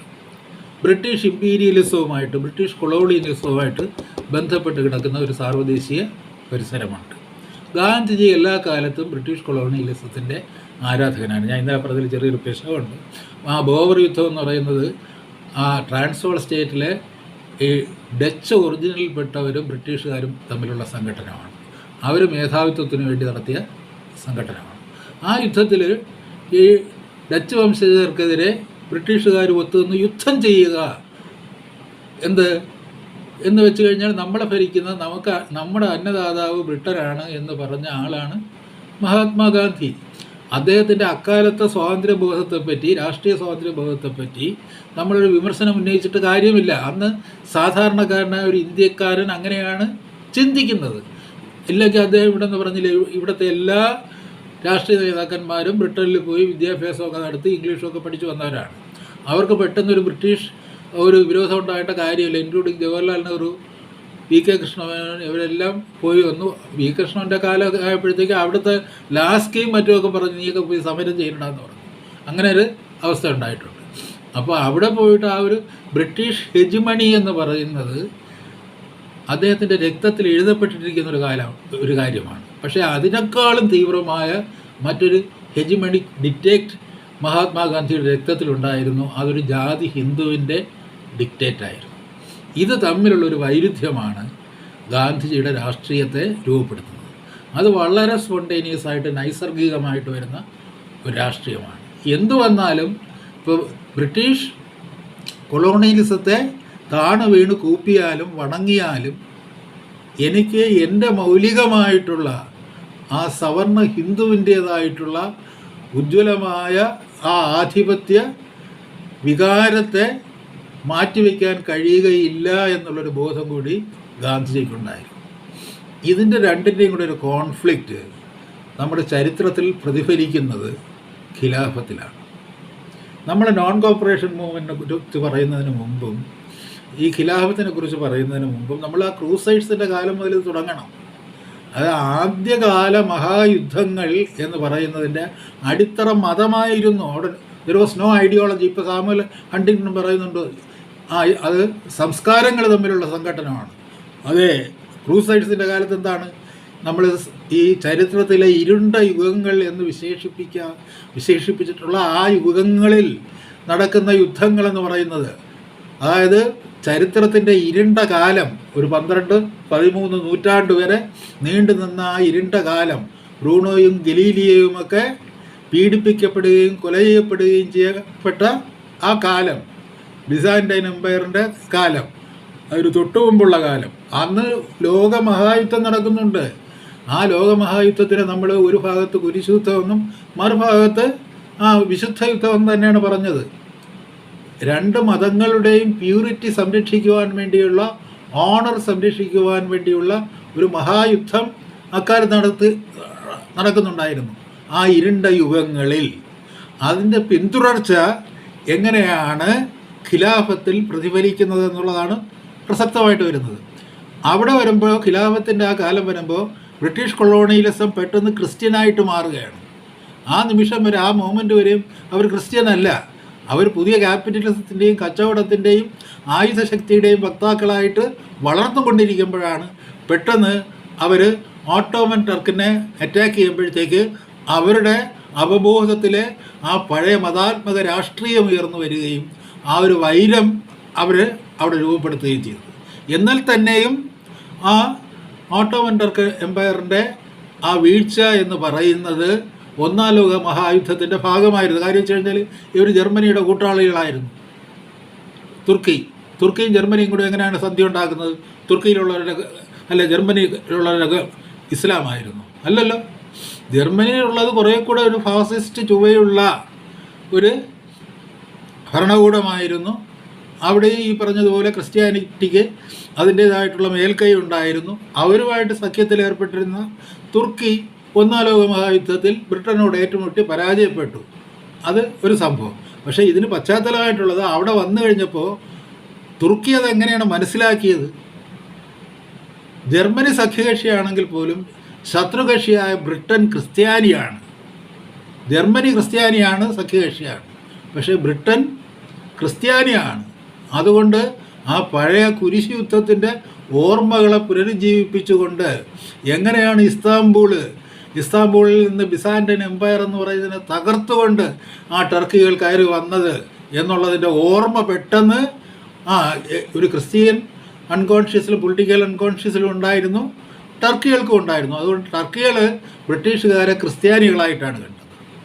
ജർമ്മൻകാർ ക്രിസ്ത്യാനികളായിരുന്നു, ആയിരുന്നെങ്കിൽ പോലും അവർ ക്രിസ്ത്യാനികളായിട്ടാണ് കണ്ടത്. അതിൻ്റെ കാരണം അതിന് മുൻ നൂറ്റാണ്ടുകളിൽ നടന്ന, അതായത് 1500 ആണ്ടിലാണ് യഥാർത്ഥത്തിൽ ഈ ഇസ്താംബൂളിൻ്റെ പതനം എന്ന് പറയുന്നത്, ബിസാന്റൈൻ എംപയറിൻ്റെ പതനം എന്ന് പറയുന്നത്. അതിനുശേഷം 1500, 600, 700, 800, 1900 വരെ എത്തി. 1900 വരെ എത്തിയപ്പോഴത്തേക്കാണ് എന്ത് സംഭവിക്കുന്നത്? ഒന്നാം ലോക മഹായുദ്ധം ഉണ്ടാകുന്നത്. ആ ഒന്നാം ലോക മഹായുദ്ധത്തിൻ്റെ അന്ത്യത്തിൽ ഇത്രയും വർഷമായി നിലനിന്നിരുന്ന ടർക്കിഷ് എംപയർ, ഓട്ടോമൻ എംപയർ എന്ന് പറയുന്നത് അത് തോൽപ്പിക്കപ്പെടുമ്പോൾ അവിടെ അവർക്ക് അവരുടെ മനസ്സിൽ ഉദിക്കുന്നത് പഴയ ക്രൂസൈഡിൻ്റെ ഒരു ഓർമ്മയാണ്, ആ കുരിശുയുദ്ധ കാലത്തിൻ്റെ ഓർമ്മയാണ്. അതിപ്പോൾ നമ്മൾ ആ ബെർഗ്മാൻ്റെ ഫിലിം കാണുമ്പോഴത്തേക്ക് അത് മൃത്യുവിൻ്റെ കാലമായിരുന്നു, സാർവത്രികമായ മൃത്യുവിൻ്റെ കാലമായിരുന്നു എന്നൊരു തോന്നലുണ്ട്. നമ്മൾ ഇപ്പോൾ ഫിലിപ്പ് ലാർക്കിൻ്റെ ആംബുലൻസസ് എന്ന് പറയുന്ന ഒരു കാവ്യം വായിക്കുമ്പോഴത്തേക്ക് ആംബുലൻസസ് ആ യുദ്ധകാലത്ത് എല്ലാ വീടുകളിലും വന്നു പോകുന്നു, പേയ്മെൻറ്റിൽ വന്ന് നിർത്തുന്നു, മൃതദേഹങ്ങളെ വഹിച്ചു കൊണ്ടുവരുന്നു, വന്നു പോകുന്നു പറയുമ്പോഴത്തേക്ക് ഒരു യുദ്ധം എങ്ങനെയാണ് ഒരു രാജ്യത്തെ ഒരു ക്രിമറ്റോറിയമാക്കി മാറ്റുന്നത്, അല്ലെങ്കിൽ ആ തരത്തിൽ ശവമടക്കത്തിനുള്ള വീടുകളാക്കി മാറ്റുന്നത് എന്ന് നമ്മൾ കാണും. യുദ്ധത്തിൻ്റെ ഒരു അന്തരീക്ഷം ഫിലിപ്പ് ലാർക്കിൻ വിസ്തരിക്കുന്നത് അങ്ങനെയാണ് ഒരു മഹായുദ്ധം നടക്കുമ്പോൾ സംഭവിക്കുന്നത്. ആ യുദ്ധത്തിൻ്റെ ഇരകളായ രാജ്യങ്ങളിലെ ജനങ്ങൾക്ക് സംഭവിക്കുന്നത് അതാണ്. അവർ മരണപ്പെട്ടവരുടെ വീടുകളായി മാറിക്കൊണ്ടിരിക്കുകയാണ്, മരിച്ച വീടുകളായിട്ട് ഇതിൻ്റെ ആ ഒരു രൂക്ഷത ഇപ്പോൾ നമ്മൾ ഈ ഫിലിമിലൂടെ നമ്മൾ മനസ്സിലാക്കുന്നത് ബെർഗ്മാൻ്റെ സെവൻത് സീലിൽ തന്നെയാണ്. അതൊരു പ്ലേഗിൻ്റെ ഒരു പശ്ചാത്തലം അവിടെ കൊണ്ടുവരുന്നുണ്ട്. എന്നാലും ആ A game of chess with death എന്ന് പറയുന്നതും പ്ലേഗും ഈ യുദ്ധവും സംയുക്തമായി ചേർന്ന് നടക്കുന്ന ഒരു ആക്രമണമാണ്. ഇപ്പോൾ നമ്മൾ കോവിഡിൻ്റെ കൂടെ ഒരു യുദ്ധവും കൂടെ ഉണ്ടെങ്കിൽ കോവിഡും യുദ്ധവും കൂടി ചേർന്ന് സംയുക്തമായി മനുഷ്യരാശിക്ക് നേരെ നടത്തുന്ന ഒരു ആക്രമണം എന്ന രീതിയിലാണ് ബെർഗ്മാൻ അതിനെ ചിത്രീകരിക്കുന്നത്. നമ്മുടെ പെല്ലിശ്ശേരി വളരെ ഗംഭീരമായൊരു പടം ചെയ്തിട്ടുണ്ട്. അതിൽ ഇതിൻ്റെ ചില റിഫ്ലക്ഷൻസ് ഉണ്ട്. അതിൻ്റെ ആ ഡെത്തിന് ആണ് അതിൻ്റെ പ്രധാനപ്പെട്ട തീം. അതിനെ കുറേ കൂടി സോഷ്യലായിട്ട് നമ്മുടെ ഗ്രാമീണമായൊരു സാഹചര്യത്തിലേക്ക് അദ്ദേഹം കൊണ്ടുവന്നാലും മറ്റതിൻ്റെ ഒരു ചരിത്രപരമായ ഡയമെൻഷനുണ്ട്. നമ്മൾ മറ്റൊരു കാലത്ത് നമുക്ക് കാണാൻ കഴിയും. സെവൻ സീലിൽ ആ സെവൻ സീലിൽ കാണുന്ന ആ യുദ്ധത്തിൻ്റെ ഒരു കാലാവസ്ഥയുണ്ട്, മൃത്യുവിൻ്റെ ഒരു കാലാവസ്ഥയുണ്ട്. മരണമാണ് നമ്മുടെ ജീവിതത്തിൻ്റെ പരിസരം എന്നൊരു തോന്നൽ അന്നത്തെ മനുഷ്യനുണ്ട്. അതൊക്കെ മറികടന്ന് വന്നിട്ടാണ് ഈ ഓട്ടോമൻ എംപയർ എന്ന് പറയുന്ന ആ സാധനം ഇവിടെ ടർക്കിയിൽ നിലനിൽക്കുമ്പോഴാണ് ഒന്നാം ലോക മഹായുദ്ധം വരുന്നത്. ജർമ്മനിയുടെ സഖ്യകക്ഷിയായ ഓട്ടോമൻ ടർക്കിയെ ബ്രിട്ടീഷുകാർ പരാജയപ്പെടുത്തിയതിന് ശേഷം ഒരു പാക്റ്റ് ഉണ്ടാക്കുമ്പോഴത്തേക്ക് ഈ ടർക്കിയുടെ അധീനതയിലുള്ള ഏതാനും പ്രദേശങ്ങൾ അവർക്ക് ബ്രിട്ടന് വിട്ടുകൊടുക്കണമെന്നും മറ്റു ചില ഉപാധികൾക്ക് വഴങ്ങണമെന്നുള്ളൊരു ഒത്തുതീർപ്പുണ്ടാകും. അപ്പോൾ ആ ഒത്തുതീർപ്പുണ്ടാകുമ്പോഴത്തേക്ക് അത് ഇസ്ലാമിക ലോകത്തിന് സംഭവിച്ചൊരു ഇൻസൾട്ടായിട്ട് മാറും. അതായത് ഇന്നിപ്പോൾ നമ്മൾ പറയില്ല, ഇപ്പോൾ ക്രിസ്ത്യാനികളുടെ എല്ലാം ഒരു സീറ്റ് ഓഫ് വർഷിപ്പാണ് വത്തിക്കാൻ എന്ന് പറയുന്നത് പോലെയാണ്. അന്ന് ഇസ്ലാമിൻ്റെ സാർവദേശീയമായ ദൈവിക സ്ഥാനം ടർക്കിയിലെ ഖലീഫയാണ്. ലോകത്തിലുള്ള എല്ലാ മുസ്ലിങ്ങളും നമ്മളിപ്പോൾ സൗദി അറേബ്യയിലൊക്കെ ഇപ്പോൾ പോയി കല്ലെറിയുകയോ മറ്റൊക്കെ ചെയ്യുന്ന അവിടെയാണ് അതിൻ്റെ ഒരു പ്രധാന കേന്ദ്രമെന്ന് പറയുന്നത് പോലെ അന്ന് ടർക്കിയിലെ ഖലീഫയാണ് സാർവദേശീയ ഇസ്ലാമിൻ്റേതായിട്ടുള്ള ആരാധ്യമായിട്ടുള്ള സ്ഥാനവും ഈ രാഷ്ട്രീയ അധികാര സ്ഥാപനവും. ഇത് രണ്ടും കൂടെ ഒന്നു ചേരുന്ന, അത് രണ്ടും കൂടി ഇൻ്റഗ്രേറ്റ് ചെയ്യുന്നൊരു സ്ഥാപനമാണ്.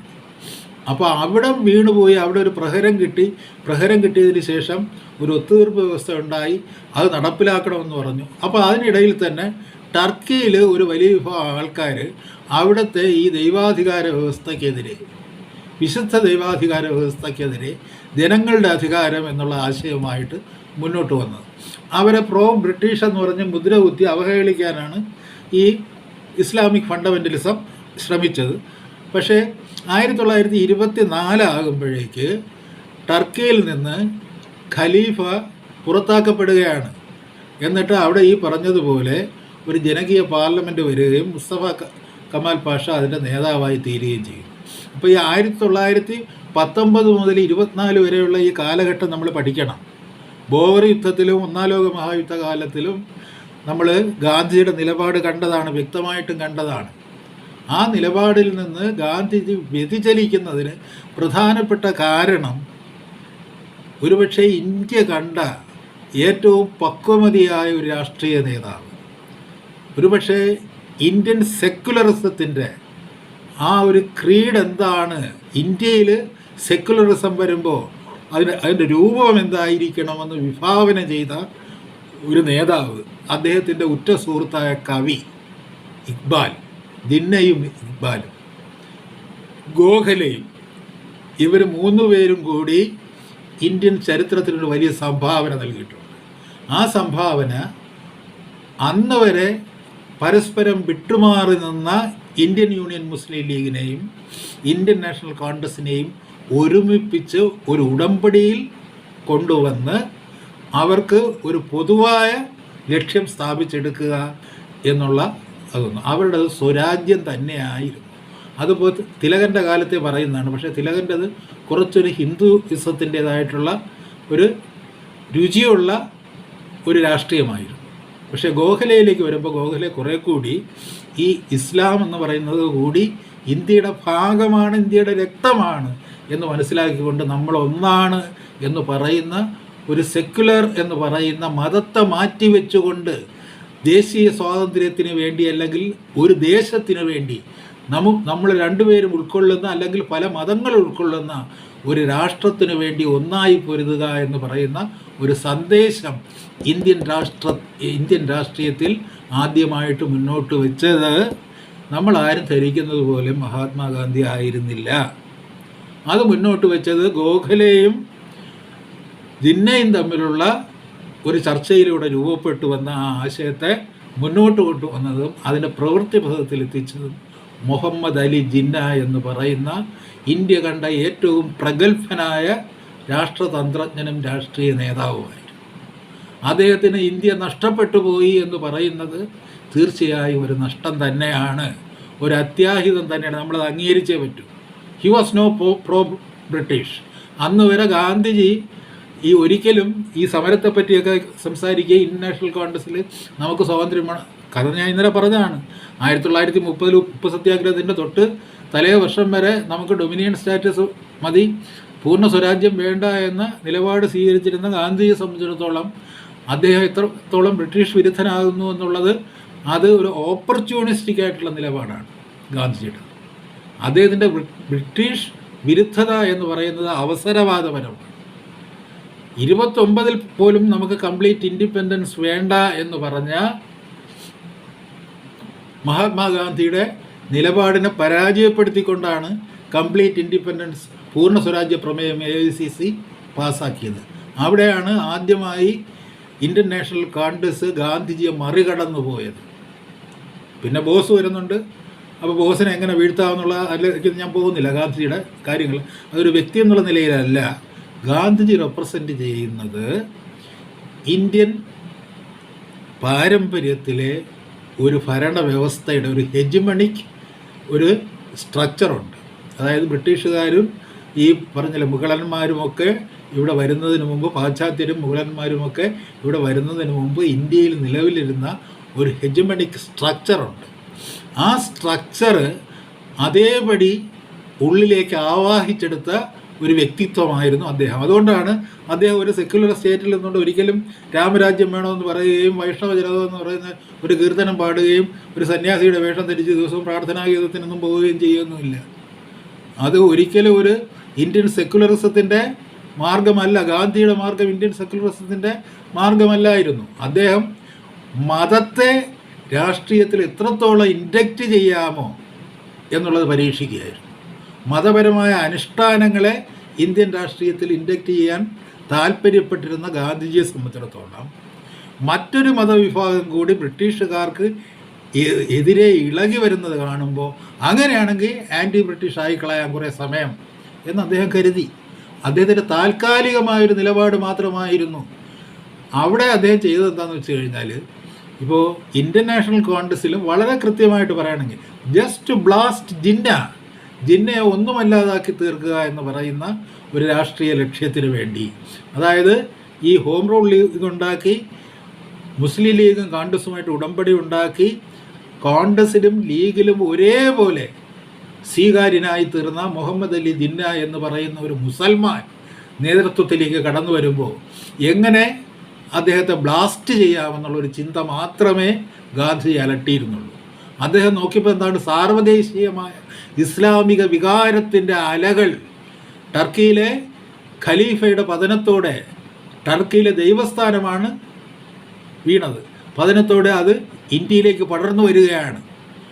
ഈ മുഹമ്മദ് അലിയും അദ്ദേഹത്തിൻ്റെ സഹോദരൻ ഷൗക്കത്ത് അലിയും കൃത്യമായിട്ടും അവരുടെ അജണ്ടയിൽ ഖിലാഫത്ത് കോൺഫറൻസ് എന്ന് പറയുന്നത് നോൺ കോപ്പറേഷൻ മൂവ്മെൻ്റ് മുമ്പ് തന്നെ ഉണ്ടായതാണ്.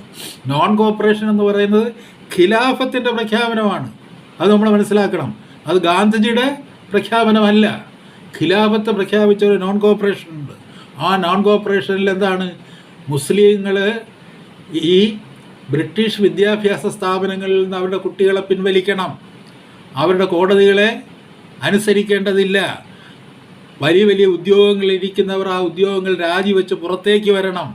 ആ തരത്തിൽ ബ്രിട്ടീഷ് ഗവൺമെൻറ്റുമായിട്ടുള്ള എല്ലാ സഹകരണവും നിർത്തിവെക്കണം എന്ന് പറയുന്നത് ഖിലാഫത്ത് കമ്മിറ്റിയാണ്. അതിനാണ് നോൺ കോപ്പറേഷൻ എന്ന് പറയുന്നത്. അതൊരു കൃത്യമായൊരു സിവിൽ ഡിസൊബീഡിയൻസും അത് ഈ തരത്തിലുള്ളൊരു ഡിറ്റാച്ച്മെൻറ്റുമാണ്. അതായത് ബ്രിട്ടീഷ് സിസ്റ്റവുമായിട്ട് ഉള്ള സകല ബന്ധങ്ങളും വിച്ഛേദിക്കുക എന്ന് പറഞ്ഞുകൊണ്ടാണ് ഈ പറഞ്ഞതിൽ ഏറ്റവും ടോപ്പ് ഓഫീസേഴ്സ് മുതൽ വിദ്യാർത്ഥികൾ വരെ മറ്റ് പല തലങ്ങളിലും പണിയെടുക്കുന്ന എല്ലാ ഇസ്ലാമിക വിശ്വാസികളും ബ്രിട്ടീഷ് ഗവൺമെൻറ്റിൻ്റെ ആ ഒരു പാറ്റേണിൽ നിന്ന് പുറത്തേക്ക് വരണമെന്ന് പറഞ്ഞിട്ടാണ് ഇവിടെ നോൺ കോപ്പറേഷൻ മൂവ്മെൻറ്റ് ആരംഭിക്കുന്നത്. അതിൻ്റെ ഭാഗമായിട്ട് കുറേ അധികം പേര് രാജിവെച്ച് പുറത്തു വന്നപ്പോൾ പിന്നെ എന്താ പ്രശ്നം? അവരുടെ പ്രശ്നം പട്ടിണിയുടെ പ്രശ്നമാണ്, ഉപജീവനത്തിൻ്റെ പ്രശ്നം. ആ പ്രശ്നം ഉണ്ടായി വരികയാണ്. അപ്പോഴേക്കാണ് ഗാന്ധിജി ഇതിൻ്റെ നേതൃത്വത്തിലേക്ക് വന്ന് ഗാന്ധിജിയും ഒരു നോൺ കോപ്പറേഷൻ മൂവ്മെൻറ്റ് പ്രഖ്യാപിക്കുന്നു. നിസ്സഹകരണം ഇതിൻ്റെ അനുബന്ധമായിട്ടുള്ള ഒന്നാണ്. നമ്മൾ ചരിത്രം പഠിക്കുമ്പോഴത്തേക്ക് ഇന്ത്യൻ ദേശീയ സ്വാതന്ത്ര്യ സമരത്തിൻ്റെ കൊടിയടയാളമായിരുന്നു ഗാന്ധിജിയുടെ നോൺ കോപ്പറേഷൻ മൂവ്മെൻ്റ് എന്ന് പറയുമ്പോൾ, ഈ നോൺ കോപ്പറേഷൻ മൂവ്മെൻ്റ് എന്ന് പറയുന്നത് കുറേ കൂടി ഭദ്രമായും ശക്തമായും ഒരു മതവികാരത്തിൻ്റെ പേരിൽ ഇവിടെ ഖിലാഫത്ത് കമ്മിറ്റി ഇതിനകം രൂപപ്പെടുത്തി കഴിഞ്ഞ ഒരു നോൺ കോപ്പറേഷൻ മൂവ്മെൻറ്റിൻ്റെ ഒരു എക്സ്റ്റൻഷൻ പോലും അല്ലായിരുന്നു ഗാന്ധിയുടെ നോൺ കോപ്പറേഷൻ മൂവ്മെൻ്റ് എന്ന് നമ്മൾ മനസ്സിലാക്കണം. എന്നിട്ട് അദ്ദേഹം എന്ത് ചെയ്തു? അദ്ദേഹം ഇവരെ എംബ്രേസ് ചെയ്യുകയാണ്. അതായത് ഒരു മതവികാരത്തിൻ്റെ മേൽ ബ്രിട്ടീഷുകാർക്കെതിരെ യുദ്ധം പ്രഖ്യാപിച്ച ഈ അലി സഹോദരന്മാരുടെ ഏറ്റവും ഈ പറഞ്ഞ വാചാലമായ വർഗീയത തുളുമ്പുന്ന അല്ലെങ്കിൽ വർഗീയതയുടെ അതിപ്രസരമുള്ള ആ പ്രഭാഷണങ്ങൾ കൊണ്ട് ഈ മുസ്ലിങ്ങളെ ഇളക്കി മറിക്കുന്ന അതിനോടൊപ്പം സഞ്ചരിച്ചുകൊണ്ട് ഞാനും നിങ്ങളോടൊപ്പമുണ്ട്, Indian National Congress is with you എന്ന് പറഞ്ഞുകൊണ്ട് ഇന്ത്യൻ നാഷണൽ കോൺഗ്രസിനെ കൊണ്ട് ഖിലാഫത്തിന് അനുകൂലമായൊരു പ്രമേയം പാസ്സാക്കി ശ്രമിക്കുമ്പോൾ ഇന്നലെ ഒരു ബുദ്ധിജീവി ഇന്നലെ ഇതിൽ പ്രത്യക്ഷപ്പെട്ടുകൊണ്ട് പറയുന്ന കേട്ടു. അത് ഖിലാഫത്ത് എങ്ങനെയാണ് ഒരു ഇസ്ലാമിക പ്രസ്ഥാനമാകുന്നത്? അങ്ങനെയാണെങ്കിൽ ജിന്നയും മഹാകവി ഇക്ബാലും അതിനെ എതിർത്തിരുന്നല്ലോ. അപ്പോൾ ആ രണ്ട് മുസ്ലിങ്ങൾ എതിർത്തത് എങ്ങനെയാണ് മുസ്ലിം പ്രസ്ഥാനമാകുന്നത്? എന്ത് മണ്ടത്തരമാണ് പറയുന്നത്. They were secular Muslims. അതായത് ജിന്നയും, അതായത് ഹിന്ദുസ്ഥാൻ ഹമാര എന്ന് പറയുമ്പോൾ അതിൽ ഹിന്ദു എന്ന് പറയുന്നൊരു പദമുണ്ട്. ഹിന്ദുസ്ഥാൻ ഹമാര എന്നെഴുതുന്ന ഒരു മുസ്ലിം കവിയെ സംബന്ധിച്ചിടത്തോളം അത് ജിന്ന പറഞ്ഞത് ആദ്യം ഞാൻ ഇന്ത്യക്കാരനാണ്, പിന്നെയാണ് ഞാൻ മുസ്ലിം ആകുന്നത് എന്ന് കരുതുന്ന ഇക്ബാൽ എന്ന് പറഞ്ഞ പ്രതിഭാധനനായ ഒരു കവി ഏതിനെതിർത്തു? ഈ മതവർഗീയതയിൽ അധിഷ്ഠിതമായ ഈ സമരത്തെ. നിങ്ങൾക്ക് ബ്രിട്ടീഷുകാർക്കെതിരെ സമരം ചെയ്യാം, പക്ഷേ അത് മതത്തിൻ്റെ പേരിലാകരുത്. സാർവദേശിക അവിടെ ടർക്കിയിൽ ഇവരാവശ്യപ്പെട്ടു. ഇവിടുന്ന് ഇതിനിടയ്ക്ക് ഈ മുഹമ്മദ് അലി ജോഹർ ഇംഗ്ലണ്ടിൽ പോകുന്നുണ്ട്, അവിടെ കോമൺസ് ഹൗസിൽ പോയിരുന്നുണ്ട്, അവരുടെ ആവശ്യങ്ങൾ ഉന്നയിക്കുന്നുണ്ട്. എന്താണ് ഈ പറഞ്ഞ സ്ഥലങ്ങൾ വിട്ടുകൊടുക്കാമെന്ന് പറയുന്ന സ്ഥലങ്ങൾ വിട്ടുകൊടുക്കാൻ പറ്റില്ല, അത് തിരിച്ച് ടർക്കിക്ക് തന്നെ കൊടുക്കണം, ടർക്കിക്ക് ഈ ഖലീഫയെ അവിടെ പുനഃസ്ഥാപിക്കണം, അതിന് ബ്രിട്ടൻ അനുവദിക്കണം എന്ന് പറഞ്ഞ് കോമൺസ് സഭയിൽ പോയി പ്രസംഗിക്കുന്നുണ്ട്. പക്ഷേ അവരത് റിജക്റ്റ് ചെയ്തതിന് ശേഷം അദ്ദേഹം ഇവിടെ മടങ്ങി വന്നതിന് ശേഷം ഇവരുടേതായിട്ടുള്ള മതപരമായ തീവ്രത കുറേ കൂടി ചലനാത്മകമായി തീരുകയാണ്. അതിനോടൊപ്പം ഗാന്ധിജി ചേരുകയാണ്. ഗാന്ധിജി ചേർന്നിട്ട് പറയുന്നത് ഇത് ഞങ്ങളുടെയും പ്രസ്ഥാനമാണ് എങ്ങനെ നമ്മുടെ പ്രസ്ഥാനമാകുന്നത്? അതായത് ഖിലാഫത്തിൻ്റെ ഒരു കടലാസിലെ ഒരു വരി പോലും ഇന്ത്യയുടെ ദേശീയ സ്വാതന്ത്ര്യത്തിന് വേണ്ടിയുള്ള സമരമാണിതെന്ന് പറയുന്നില്ല. അത് ഇന്ത്യയുടെ പ്രശ്നമേ ആയിരുന്നില്ല ഖിലാഫത്ത് എന്ന് പറയുന്നത്. അത് ഖലീഫയുടെ പുനഃസ്ഥാപനത്തിന് വേണ്ടിയുള്ള യുദ്ധമായിരുന്നു. ആ യുദ്ധം ഇപ്പോൾ പറഞ്ഞില്ലേ, ഇന്ത്യയെ ഭരിക്കുന്ന ബ്രിട്ടീഷുകാർ പുറത്തു പോകണമെന്നും പഴയ സവർണ ഹിന്ദുത്വത്തിൻ്റെ ആധിപത്യം മടങ്ങി വരണമെന്നും ആഗ്രഹിച്ചിരുന്ന ഇവിടുത്തെ ഹിന്ദു വിഭാഗത്തെ സംബന്ധിച്ചിടത്തോളം മുസ്ലിങ്ങൾ ബ്രിട്ടീഷുകാർക്കെതിരെ തിരിയുന്ന ആ സന്ദർഭം എങ്ങനെ ടാക്റ്റിക്കലായിട്ട് പ്രയോജനപ്പെടുത്താം എന്നുള്ളതിനെക്കുറിച്ച് ആലോചിക്കുമ്പോൾ വളരെ കുശാഗ്രബുദ്ധി എന്ന് പറയാവുന്ന, ഇന്ത്യൻ രാഷ്ട്രീയം കണ്ട ഏറ്റവും സമർത്ഥനായ രാഷ്ട്രീയ നേതാവ് എന്ന് നമുക്ക് വിളിക്കാവുന്ന മഹാത്മാഗാന്ധി. വെച്ചാൽ അദ്ദേഹത്തെ സംബന്ധിച്ച് യാതൊരു പ്രിൻസിപ്പിൾസ് ഇല്ല. ഇപ്പോൾ ജിന്നയും മഹാത്മാഗാന്ധിയും തമ്മിലുള്ള വ്യത്യാസം അതാണ്. ജിന്നയ്ക്ക് ചില തത്വദീക്ഷകളുണ്ട്. അദ്ദേഹം പറഞ്ഞു, ഖിലാഫത്ത് ഇന്ത്യയുടെ പ്രശ്നമല്ല. നമ്മൾ എന്തിനാണ് ടർക്കിയുടെ ഒരു പ്രശ്നത്തിൽ, ടർക്കിയും ബ്രിട്ടനും തമ്മിലുള്ള പ്രശ്നത്തിൽ, അവർ ഒന്നാം ലോക മഹായുദ്ധത്തിലെ പങ്കാളികളായിരുന്നു. ആ പങ്കാളികളിൽ ഒരാൾ ജയിച്ചു, ഒരാൾ തോറ്റു. അതിൻ്റെ ഭാഗമായിട്ട് ചില ഒത്തുതീർപ്പുകളുണ്ടായി. അതിലെന്തിനാണ് ഇന്ത്യക്കാർ ഇടപെടുന്നത്? അതിൽ ഇന്ത്യക്കാർ ഇടപെടേണ്ട, ഇന്ത്യക്കാരുടെ പ്രശ്നമേ അല്ല, ഇന്ത്യൻ സ്വാതന്ത്ര്യത്തിൻ്റെ പ്രശ്നമേ അല്ല. അതുകൊണ്ട് അദ്ദേഹം സംയമനം പാലിക്കുകയാണ് ചെയ്തത്. അദ്ദേഹത്തിന് ഔട്ട്സ്പോക്കനായിട്ട് ഈ മുസ്ലിങ്ങളുടെ ഇടയിൽ നിന്ന് പറയാൻ പറ്റില്ല. അതായത് അന്ന് വരെ ഏകകണ്ഠമായിട്ട് ജിന്നയെ അംഗീകരിച്ചിരുന്ന മുസ്ലിം ലീഗ് ആ നിമിഷം മുതൽ ജിന്നയെ തള്ളിപ്പറഞ്ഞു. കോൺഗ്രസിനുള്ളിലും ജിന്ന അൺപോപ്പുലറായി തീർന്നു. കാരണം എന്താണ്? ഒരു വലിയ സമരം, ഗാന്ധിജി അതിൻ്റെ മുന്നിൽ ഇതെന്താ ബ്രിട്ടീഷുകാർക്കെതിരെ ഒരു സമരം നടക്കുകയാണ് എന്ന് പറഞ്ഞുകൊണ്ട് ഇവിടുത്തെ മുസ്ലിങ്ങളെ ബ്രിട്ടീഷ് തോക്കിന് മുന്നിലേക്ക് എറിഞ്ഞു കൊടുക്കുന്ന ഒരു സമരത്തിലേക്കാണത് ചെന്ന് നിന്നത്. പക്ഷേ അതിൻ്റെ പ്രതികരണം നേരെ വിരുദ്ധമായിരുന്നു. കാരണം ബ്രിട്ടീഷുകാർക്ക് വലിയ പരിക്കുകൾ പറ്റിയില്ല. പക്ഷേ ബ്രിട്ടീഷുകാരോട് സഹകരിച്ചു എന്ന് തോന്നിയവർക്കെതിരെ ഈ കലാപകാരികൾ നടത്തിയ ആക്രമണം അതൊരു വർഗീയ വംശീയ ഹത്യയായി മാറുകയാണ് ചെയ്തത്. അതതിൻ്റെ ലക്ഷ്യം കണ്ടില്ല. അവർ ആക്രമിച്ചത് മറ്റൊരു കൂട്ടരെയാണ്. അതൊരു വംശീയ ഹത്യയുടെ രൂപത്തിലായി തീരുകയും ചെയ്തു.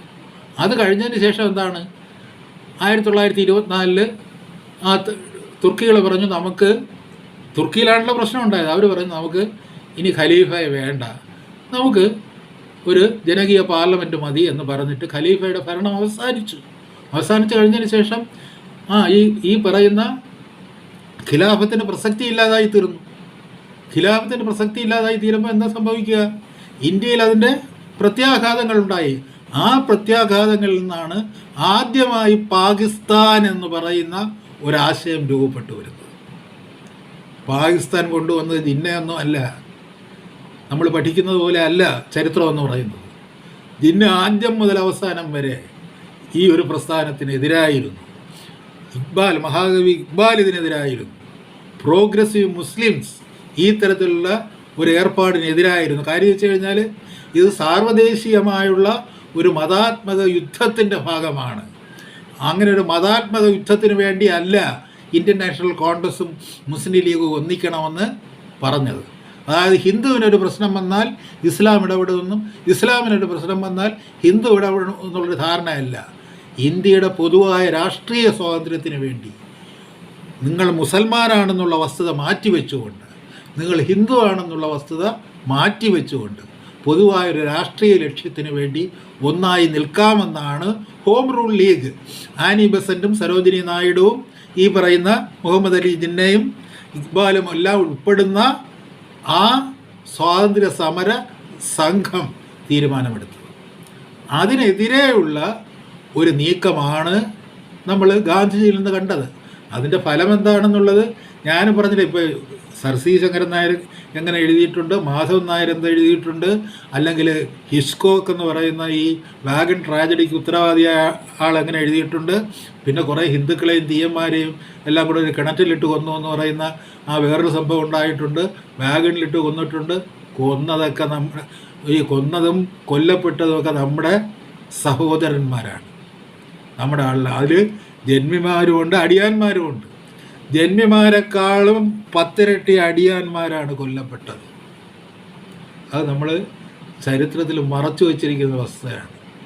ഇപ്പോൾ ഹിന്ദുക്കൾ കൂട്ടം കൂട്ടമായിട്ട് ആക്രമിക്കപ്പെട്ടു എന്ന് പറയുമ്പോഴത്തേക്ക് ചുരുക്കം ചില സവർണ ഹിന്ദു കുടുംബങ്ങൾ ആക്രമിക്കപ്പെട്ടു എന്നത് ഒഴിച്ചു കഴിഞ്ഞാൽ മുസ്ലിങ്ങൾക്ക് അവസാനം ഈ പറഞ്ഞില്ലേ, ബ്രിട്ടീഷുകാരെ നേരിടാൻ കഴിയാതെ വന്നപ്പോൾ അവരുടെ രോഷം തിരിഞ്ഞത് ഹിന്ദു സമൂഹത്തിലേക്കാണ്.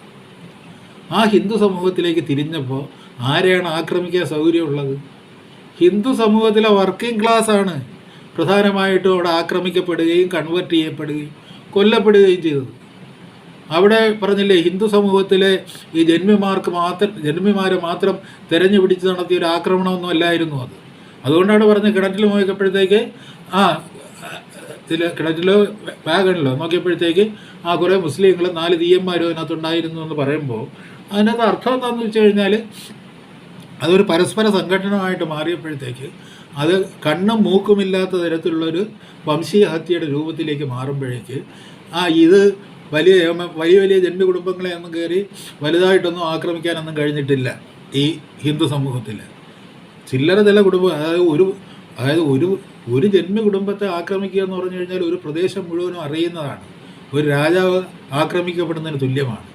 പക്ഷേ ഒരു 100 അടിയാന്മാർ ആക്രമിക്കപ്പെടുകയാണെങ്കിൽ അവർ കൗണ്ട് ചെയ്യപ്പെടില്ല, എണ്ണപ്പെടുകയില്ല. കൊല്ലപ്പെട്ട തലകൾ അധ്വാനിക്കുന്ന വർഗത്തിൻ്റെ തന്നെയായിരുന്നു.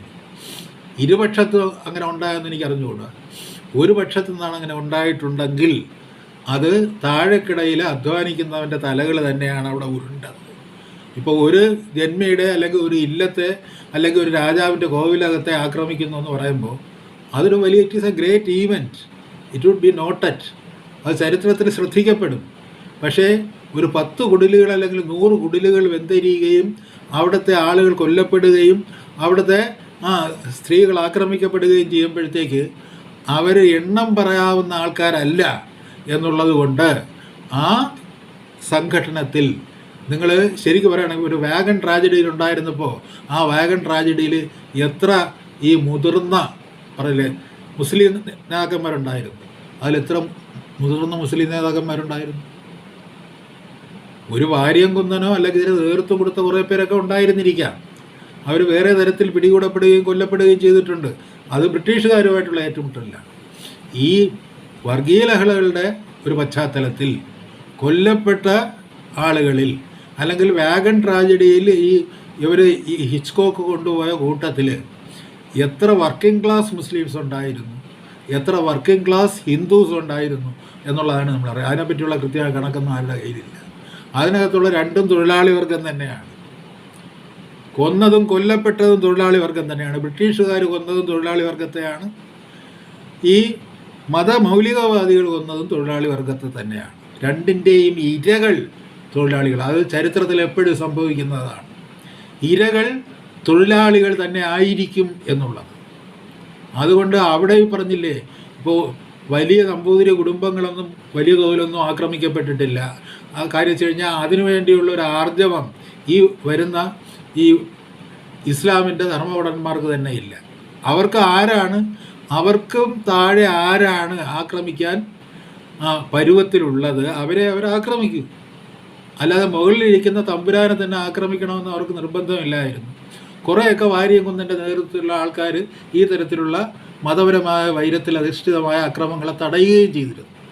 കാരണം അതിനകത്ത് പറഞ്ഞില്ല, അതിൻ്റെ ആദ്യഘട്ടത്തിൽ കാണ്ടസുകാർക്ക് അതിന് ശരിയായ പങ്കാളിത്തം ഉണ്ടായിരുന്നു. ഇവിടെ ഈ തീ ആളെ കത്തിച്ചത് മഹാത്മാഗാന്ധിയുടെ സന്ദർശനം. 1920 മഹാത്മാഗാന്ധി കോഴിക്കോട് കടപ്പുറത്ത് വന്നിട്ട് അഭിസംബോധന ചെയ്ത് ഖിലാഫത്ത്, എന്തുകൊണ്ട് ഖിലാഫത്ത് എന്നുള്ളതിനെപ്പറ്റി ന്യായീകരിച്ചുകൊണ്ട് സംസാരിച്ചു. പിന്നെ ആലി സഹോദരന്മാരുടെ പ്രഭാഷണങ്ങളുടെ വീജികൾ അവിടെയൊന്നും അലയടിക്കുന്നുണ്ടായിരുന്നു. ഇത് രണ്ടും കൂടി സംയുക്തമായി ചേർന്നാണ് ബ്രിട്ടീഷ് വിരുദ്ധം എന്ന് പറയുന്നൊരു കലാപം ഉണ്ടായി വന്നത്. ആ ബ്രിട്ടീഷ് വിരുദ്ധ കലാപം യഥാർത്ഥത്തിൽ അത് ബ്രിട്ടീഷ് വിരുദ്ധമല്ലാതായി തീരുകയും ബ്രിട്ടീഷുകാർക്ക് അതിനെ വളരെ കൃത്യമായിട്ട് ഒതുക്കാൻ കഴിയുകയും ഒരു സായിപ്പിൻ്റെ തല പോലും തെറിക്കാതെ ആ ലഹള അവസാനിക്കുകയും ചെയ്യും. അപ്പോൾ അവിടെ അക്രമമുണ്ടായി എന്നുള്ളത് ഉറപ്പാണ്. അപ്പോൾ അക്രമം ആർക്കെതിരെയായിരുന്നു? ബ്രിട്ടീഷുകാർക്കെതിരെ ഒരു അക്രമം ഉണ്ടായില്ല. അതേസമയം ബ്രിട്ടീഷുകാർ ആക്രമിച്ചു. ബ്രിട്ടീഷുകാർ ആക്രമിച്ചതിൽ ഹിന്ദുക്കളും മുസ്ലിങ്ങളും ഉണ്ടായിരുന്നു. മുസ്ലിങ്ങളെപ്പോലെ ഹിന്ദുക്കളും ഉണ്ടായിരുന്നു. പിന്നെ മുസ്ലിങ്ങളും ഹിന്ദുക്കളും തമ്മിൽ ഉണ്ടായ സംഘടന. ചെറുത്ത് നിൽപ്പുണ്ടായിക്കൂടാ ഒന്നും പറഞ്ഞാൽ നോക്കില്ല. ഏകപക്ഷീയമായിട്ട് ഈ മുസ്ലിങ്ങളെ വന്ന് എല്ലാവരെയും കൊല്ലുകയായിരുന്നു എന്നും പറഞ്ഞാൽ അത് വിശ്വസിക്കാവുന്നില്ല. ഇപ്പോൾ നമ്മുടെ വീട് ആക്രമിക്കാനായിട്ട് ഒരു സംഘം വരുമ്പോഴത്തേക്ക് റെസിസ്റ്റൻസ് ഉണ്ടാകാൻ കഴിയുന്നിടത്തോളം അത് ചെയ്യും. അത് അവിടുത്തെ മുസ്ലിംസ് ഒരു ഫോഴ്സായിട്ട് ഇളകി വരികയായിരുന്നു. അത് മതക്കലി പൂണ്ട് ഇളകി വരികയായിരുന്നു. മറ്റവരങ്ങനെ അല്ലായിരുന്നു. അങ്ങനെ അല്ലാത്തൊരവസ്ഥയിലായിരുന്നു. അതായത് അതിൽ ഹിന്ദുവിലൊരു എലൈറ്റ് ക്ലാസ്സിനെ അല്ല അവർ നേരിട്ടത്. അവിടുത്തെ ഈ മുസ്ലിങ്ങൾ നേരിട്ട ഒരു എലൈറ്റ് ക്ലാസ്സിനെ അല്ല, ഒരു 1, 2, 3 കുടുംബങ്ങളെ തിരഞ്ഞു വെച്ച് ആക്രമിച്ചു. അതൊന്ന് ടെററൈസ് ചെയ്യാൻ വേണ്ടിയാണ്. അത് അവർ ആൻറ്റി ഹിന്ദു ആകേണ്ട കാര്യമില്ല. പക്ഷേ അവർക്ക് വേറെ മാർഗങ്ങളില്ലായിരുന്നു. കാര്യം വെച്ച് കഴിഞ്ഞാൽ ഈ പട്ടാളം, ബ്രിട്ടീഷ് പട്ടാളം അവിടെ വന്ന് അവരുടെ ക്യാമ്പ് സ്ഥാപിക്കുമ്പോഴേക്ക് ഈ പറഞ്ഞില്ലേ മധ്യവർഗത്തിന് താഴെയുള്ള ഹിന്ദു സമൂഹത്തിൽപ്പെട്ട പലരും അവരുമായിട്ട് അറ്റാച്ച്ഡ് ആയി. കാര്യം വെച്ച് കഴിഞ്ഞാൽ അവർക്ക് തദ്ദേശീയരുടെ സേവനം വേണമായിരുന്നു സുരക്ഷയ്ക്ക്. അതിനുവേണ്ടി അവരെ മെരുക്കിയെടുത്തു. അങ്ങനെയുള്ളവരെ തിരഞ്ഞുപിടിച്ചാണ് അവിടുത്തെ മുസ്ലിങ്ങളെ ആക്രമിച്ചു തുടങ്ങിയത്. അവസാനം അത് ഹിന്ദുക്കൾക്കെതിരെയുള്ള ഒരു പൈശാചികമായൊരു ആക്രമണമായി മാറി. അതൊരു വംശീയ ഹത്യയുടെ സ്വഭാവത്തിൽ എത്തിയെന്നുള്ളത് ശരിയാണ്. അത് കർഷകൻ്റെ താല്പര്യങ്ങൾക്ക് വേണ്ടി ആയിരുന്നില്ല. കർഷകനും ജന്മിയും തമ്മിൽ ഒരു ആൻറ്റഗണിസത്തിൻ്റെ ഭാഗമായിരുന്നില്ല. അങ്ങനെയാണെങ്കിൽ അവിടെ തകർക്കപ്പെടേണ്ടതെല്ലാം ജന്മി കുടുംബങ്ങളായിരുന്നു. ഹിന്ദു ജന്മി കുടുംബങ്ങൾ ചരിത്രത്തിൽ അവശേഷിക്കാതെ വരുമായിരുന്നു. വഴങ്ങുന്ന ഹിന്ദു ജന്മി കുടുംബങ്ങളെ അവർ ഉൾക്കൊണ്ടു, അല്ലാത്തവരെ അവരവിടെ തന്നെ നിർത്തിയിരുന്നു. അതേസമയം സാർവത്രികമായിട്ട് പറയുകയാണെങ്കിൽ അവർണ വിഭാഗത്തിൽപ്പെട്ടവരും അതിന് താഴെയുള്ളവരുമാണ് പ്രധാനമായിട്ടും കൊല ചെയ്യപ്പെട്ടത്. ഒരു ചരിത്ര യാഥാർത്ഥ്യമാണ്. ഈ ഒരു യാഥാർത്ഥ്യത്തിലേക്ക് ഇതുവരെ ഈ മാപ്പിള ലഹളയെപ്പറ്റി പഠിക്കുന്നവർ കാര്യം വെച്ച് കഴിഞ്ഞാൽ there was a caste system there. Hindu എന്ന് പറയുന്ന ഒരൊറ്റ യൂണിറ്റി അല്ല മലബാറിൽ. നിങ്ങൾ ചെല്ലുമ്പോഴത്തേക്ക് മാപ്പിളമാർ വന്ന് സംഹരിക്കുമ്പോഴത്തേക്ക് മാപ്പിളമാരുടെ മുമ്പിൽ ഹിന്ദു ഒരു യൂണിറ്റി ആയിട്ട് നിൽക്കുകയല്ല. അതായത് അവിടുത്തെ ജന്മി തമ്പുരാനും അവിടുത്തെ ബ്രാഹ്മണനും അവിടുത്തെ പുലയനും ഒരേ ചരടിൽ കോർത്ത് നിന്ന് ഒന്നിച്ച് നിന്ന് യുദ്ധം ചെയ്യാനാവാത്ത ഒരു വിടവ് അവർ തമ്മിൽ ഉണ്ടായിരുന്നു. അതുകൊണ്ട് ഒരു റെസിസ്റ്റൻസ് കൊടുക്കാനായിട്ട് ഈ പറഞ്ഞ അപ്പർ ക്ലാസ് കമ്മ്യൂണിറ്റിക്ക് കഴിയുമായിരുന്നില്ല. അതുകൊണ്ട് അവർ അവസരോചിതമായിട്ടുള്ള നിലപാടുകൾ സ്വീകരിച്ചു. അതേസമയം അവർക്ക് ആക്രമിക്കാൻ എളുപ്പം എന്താണ് സംഭവിച്ചത്? ഈ അധസ്ഥിതരെ ബ്രിട്ടീഷുകാർ അവരോടൊപ്പം നിർത്താനുള്ളൊരു ശ്രമം നടത്തുകയും പല ക്യാമ്പുകളിലും അവരുടെ അനുചരന്മാരായിട്ട് ഈ അധസ്ഥിതന്മാർ കൂടുകയും ചെയ്യും.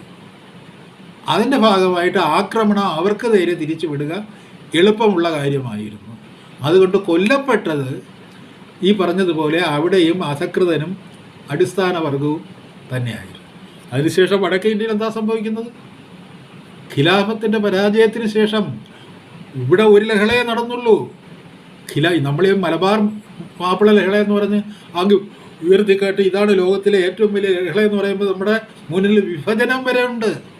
വിഭജനത്തിൻ്റെ വിത്ത് വിതയ്ക്കുന്ന ഒരു പ്രസ്ഥാനമായിരുന്നു അത്. അതിൻ്റെ ആദ്യത്തെ ഫസ്റ്റ് കൾപ്രിറ്റ് ആരെന്ന് ചോദിച്ചാൽ ഇറ്റ് ഈസ് മോഹൻദാസ് കരംചന്ദ് ഗാന്ധി, അല്ലാതെ വേറെ ആരുമല്ല. നമ്മളീ പറഞ്ഞില്ലേ മോഹൻദാസ് കരംചന്ദ് ഗാന്ധി ഇവരെ ഉപയോഗിച്ച് ബ്രിട്ടീഷുകാരെ ഒന്ന് പിടിച്ചു കുലുക്കാം, സബ്മിസീവ് ആക്കാം എന്ന് കരുതിയത് ഒരു രാഷ്ട്രീയ തന്ത്രമായിരുന്നു. പക്ഷേ ആ രാഷ്ട്രീയ തന്ത്രം ഒരു തിരിച്ചടിയായി മാറി. എന്ത് സംഭവിച്ചു?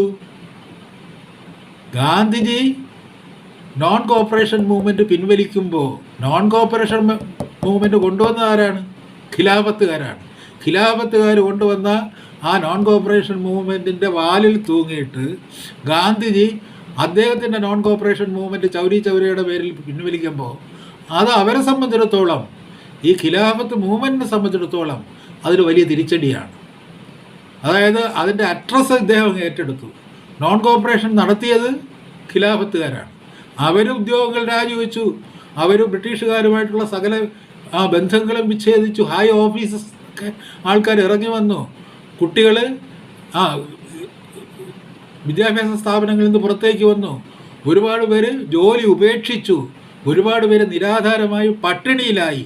അതെല്ലാം അവരവരെ മതത്തിന് വേണ്ടി ചെയ്ത കാര്യങ്ങളാണ്, ഇന്ത്യക്ക് വേണ്ടി ചെയ്ത കാര്യങ്ങളല്ല. അത് ചെയ്തു കഴിഞ്ഞിട്ട് അതിനോടൊപ്പം ഞാനും നോൺ കോപ്പറേഷനിൽ വരുന്നു എന്ന് പറഞ്ഞ് അതിന് പിന്നാലെ, അതായത് ഇത് പറഞ്ഞില്ലേ ഒരു ഒക്ടോബറിലോ മറ്റോ ആണെന്ന് തോന്നുന്നു വരുന്നത്, അത് കഴിഞ്ഞിട്ട് നവംബറോ ഡിസംബറോ ഒരു 3 മാസം ഇട കഴിയുമ്പോഴാണ് ഈ ഗാന്ധിയുടെ നോൺ കോപ്പറേഷൻ മൂവ്മെൻറ്റ് വരുന്നത്. ഇവരിത് ശരിക്ക് ഇതങ്ങോട്ട് ചലിച്ചു തുടങ്ങിയതിന് ശേഷം ഖിലാഫത്തിൻ്റെ നോൺ കോപ്പറേഷൻ മൂവ്മെൻറ്റ് അതിശക്തമായി അത് ഇസ്ലാമിക സമൂഹത്തിൽ പടർന്ന് വന്നതിന് ശേഷമാണ് ഗാന്ധിജി നോൺ കോപ്പറേഷൻ മൂവ്മെൻറ്റ് പ്രഖ്യാപിക്കുന്നത്. അത് ചൗരി ചൗര പോലീസ് സ്റ്റേഷൻ ആക്രമിച്ചു എന്നുള്ളതിൻ്റെ പേരിൽ അത് ആക്രമിച്ചത് ഗാന്ധിയുടെ ആൾക്കാരാണോ ഖിലാഫത്തിൻ്റെ ആൾക്കാരാണോ എന്നൊന്നും ആരും പറയുന്നില്ല. അപ്പോൾ അതിൻ്റെ പേരിൽ അദ്ദേഹം നോൺ കോപ്പറേഷൻ മൂവ്മെൻറ്റ് പിൻവലിച്ചു. അതോടുകൂടി അവിടെ ഒരു ഭയങ്കര കോൺഫ്ലിക്റ്റ് ഉണ്ടാവുകയാണ്. അവിടെ പാകിസ്ഥാനുണ്ടായി, ആ മൂവ്മെൻറ്റിൽ പാകിസ്ഥാനുണ്ട്, ഒരു പാകിസ്ഥാൻ വേണം എന്നുള്ളൊരു ആവശ്യം പിന്നീട് ഉണ്ടായി വരുന്നുണ്ട്. പിന്നീട് എന്താ സംഭവിക്കുന്നത്? പിന്നീട് ഈ തൊഴിൽ രഹിതരായ ഇസ്ലാം പടയുണ്ട് വടക്കേ ഇന്ത്യയിൽ. എല്ലാം നഷ്ടപ്പെട്ടു പോയവരുണ്ട്. ഇതിനുവേണ്ടി ഇസ്ലാമിന് വേണ്ടി എല്ലാം ത്യജിച്ച് ബ്രിട്ടീഷ് ഗവൺമെൻറ്റിൽ നിന്ന് കിട്ടിയ എല്ലാ ആനുകൂല്യങ്ങളും ഉപേക്ഷിച്ച് തെരുവിലേക്ക് ഇറങ്ങിയവരുണ്ട്. അവരെന്ത് ചെയ്തു? അവർ ഹിന്ദു സമൂഹത്തിനെതിരെ ആഞ്ഞടിച്ചു. ഹിന്ദുക്കൾ അവരെക്കാളും വലിയ ശക്തിയായതുകൊണ്ട് അതിലും ഭീകരമായി തിരിച്ചടിച്ചു.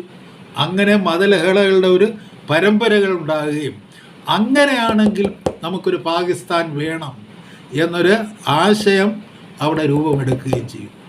അങ്ങനെയാണ് പാകിസ്ഥാൻ ജനിക്കുന്നത്. പാകിസ്ഥാൻ 1947 ശേഷമാണ് രൂപപ്പെടുന്നതെങ്കിലും 1921, 22 അത് കഴിഞ്ഞിട്ട് 24 ആകുമ്പോഴത്തേക്ക് ഖലീഫ പോകുന്നു. ഖലീഫ പോകുന്നതോടുകൂടി ഇനി നമുക്ക് പാകിസ്ഥാൻ വേണമെന്നൊരാശയം അപ്പോൾ തന്നെ ഉണ്ടായി വന്നു. അപ്പോൾ തന്നെ അതിനെ എതിർക്കുകയും ആ സമയമായപ്പോഴത്തേക്ക് പറഞ്ഞില്ലേ, ഈ ജിന്നയെ കോൺഗ്രസിനുള്ളിലും മുസ്ലിം ലീഗിനുള്ളിലും തീർത്തും അസ്വീകാര്യനാക്കി.